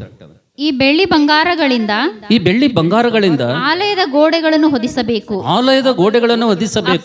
ಅಕ್ಕಸಾಲಿಗರು ಮಾಡಬಹುದಾದ ಎಲ್ಲಾ ತರದ ಬೆಳ್ಳಿ ಬಂಗಾರದ ಸಾಮಾನುಗಳನ್ನು ಮಾಡಿಸಬೇಕು. ಎಲ್ಲಾ ತರದಂತ ಬೆಳ್ಳಿ ಬಂಗಾರದ ಸಾಮಾನುಗಳನ್ನು ಮಾಡಿಸಬೇಕು. ಈ ಹೊತ್ತು ಉದಾರ ಹಸ್ತದಿಂದ ಯೆಹೋವನಿಗೋಸ್ಕರ ಕಾಣಿಕೆಯನ್ನು ಅರ್ಪಿಸುವುದಕ್ಕೆ ಯಾರು ಮನಸ್ಸುಳ್ಳವರಾಗಿದ್ದಾರೆ ಎಂದು ನೆರೆದ ಸಭೆಗೆ ಹೇಳಲು. ಅಬ್ಬಾ, ಯಾರಿಗೆ ಹೇಳ್ದನಂತ್ರಿ? ದಾವೀದ ಯಾರಿಗೆ ಹೇಳ್ದನಂತ? ತಾ ಕೂಡಿಸಿಟ್ಟನ ಆಟ ಸಾಕಾಗಲ್ಲ ಅಂತೇಳಿ ಯಾರಿಗೆ ಹೇಳ್ದನಂತ್ರಿ? ಎಲ್ಲ ನೆರೆದಂತ ಸಭೆಗೆ ಹೇಳ್ದನಂತ. ನೋಡ್ರಪ್ಪ, ನಾರೇ ಏನ್ ಮಾಡೀನಿ, ಇಟ್ಟು ದೇವರ ಮಂದಿರಕ್ಕಾಗಿ, ದೇವರ ಸೇವೆಗಾಗಿ ನಾನು ಇಷ್ಟು ಏನ್ ಮಾಡೀನಿ, ಜಮಾಸಿನಿ. ಇದ್ರಾಗ ನೀವು ಹೃದಯಪೂರ್ವಕವಾಗಿ, ಮನಸ್ಫೂರ್ತಿಯಾಗಿ ಕೊಡೋರು ಒಂದ್ ವೇಳೆ ಯಾರೇ ಇದ್ದಿರೇನೋ ಅಂತ ಈ ಮಾತು ಹೇಳಿದಾಗ ಏನಾಯ್ತಂತ ಓದಮ್ಮ ಮುಂದೆ. ಇಸ್ರಾಯೇಲರ ಗೋತ್ರಗಳ ಪ್ರಧಾನರು, ಸಹಸ್ರಾಧಿಪತಿಗಳು, ಶತಾಧಿಪತಿಗಳು, ಅರಸನ ಕೆಲಸದವರು, ಮುಖ್ಯಸ್ಥರು, ದೇವಾಲಯದ ಕೆಲಸಕ್ಕೋಸ್ಕರ ಸ್ವೇಚ್ಛೆಯಿಂದ 5,000 ತಲಾಂತು,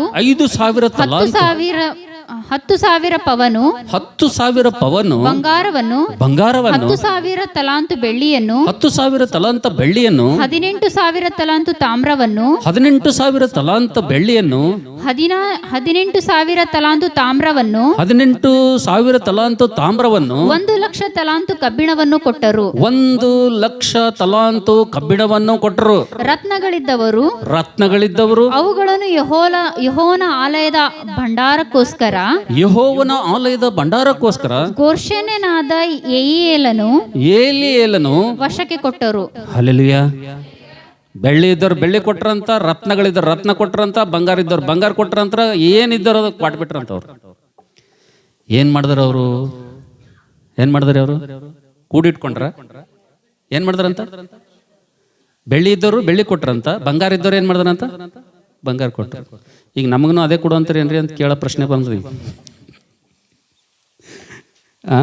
ನಿಂತು ವಾಕ್ಯ ಹೇಳತ್ತೀರಿ ಅಂದ್ರೆ ಯಾಕೋ ನೀವು ಅದೇ ದಾಟಿದಾಗ ಹೇಳತ್ತೀರಿ ನಂಗಿದ್ರಿ ಮತ್ತೆ. ಏನ್ರಿ? ನೋಡ್ರಿ, ಲೂಕನ್ ಬರೆದ ಸುವಾರ್ತೆ 12ನೇ ಅಧ್ಯಾಯದಾಗ ಒಬ್ಬ ವ್ಯಕ್ತಿ ಕೂಡಿಟ್ಟನ. ಮೊದಲನೇ ಪೂರ್ವ ಕಲ್ವೃತ್ತಾಂತಗಳ ಪುಸ್ತಕ 29ನೇ ಅಧ್ಯಾಯದಾಗ ಇನ್ನೊಬ್ಬ ವ್ಯಕ್ತಿ ಕೂಡಿಟ್ಟನ. ಆದ್ರೆ ಇಲ್ಲಿ ಕೂಡಿಟ್ಟಂತ ವ್ಯಕ್ತಿ, ಇಲ್ಲಿ ಕೂಡಿಸುವಂತ ವ್ಯಕ್ತಿ, ಇವ್ರು ಏನ್ ಮಾಡ್ತಾರೆ ಅಂದ್ರೆ ಅದನ್ನ ಖರ್ಚು ಮಾಡ್ತಾ ಇದ್ರೆ, ಅದನ್ನು ಉಪಯೋಗ ಮಾಡ್ತಾ ಇದಾರೆ ಅಂತ ಹೇಳಿದ್ರೆ. ಏನ್ ಮಾಡ್ತಾರೆ? ಅದನ್ನು ಉಪಯೋಗ ಮಾಡ್ತಾ ಇದ್ದಾರೆ. ಆದ್ರೆ ಲೂಕ 12ರಲ್ಲಿರುವಂತ ವ್ಯಕ್ತಿ ಏನ್ ಮಾಡ್ತಾ ಇದ್ದಾನಂದ್ರೆ ಅದನ್ನ ಏನ್ ಮಾಡ್ತಾ ಇಲ್ಲ, ಆತನು ಉಪಯೋಗ ಮಾಡ್ತಾ ಇಲ್ಲ. ಆತನು ಏನ್ ಮಾಡಂಗಿಲ್ಲ, ಆತನು ಉಪಯೋಗ ಮಾಡಂಗಿಲ್ಲ. ಅದು ನಾವು ನೋಡ್ತೇವೆ. ಹಣ ಉಪಯೋಗಿಸದಲ್ಲಿರುವಂತ 2ನೇ ಸಮಸ್ಯೆ ಅಂತ ಹೇಳಿದ್ರೆ. ಹಲ್ಲೆಲೂಯಾ. ತಮ್ಮ ತಂಗಿ, ನಿನ್ನ ಹತ್ರ ಏನೋ ಇದೆಯಾ, ಅದನ್ನು ಉಪಯೋಗಿಸು. ಅದನ್ನು ಖರ್ಚು ಮಾಡೋದು. ನಿನ್ನ ಕಣ್ಣಿಗೆ ಅನೇಕ ಸೇವಕರು, ಅನೇಕ ಕೊರತೆಯಲ್ಲಿದ್ದಂಥವ್ರು, ಅನೇಕ ದೇವರ ಅವಸರಗಳು ನಿನ್ನ ಕಣ್ಣಿಗೆ ಬಿತ್ತಪ್ಪ ಅಂದ್ರೆ, ನಿನ್ನ ಕಿವಿಗೆ ಬಿತ್ತಪ್ಪ ಅಂತಂದ್ರೆ ಉಪಯೋಗಿಸೋದ ನೀನು.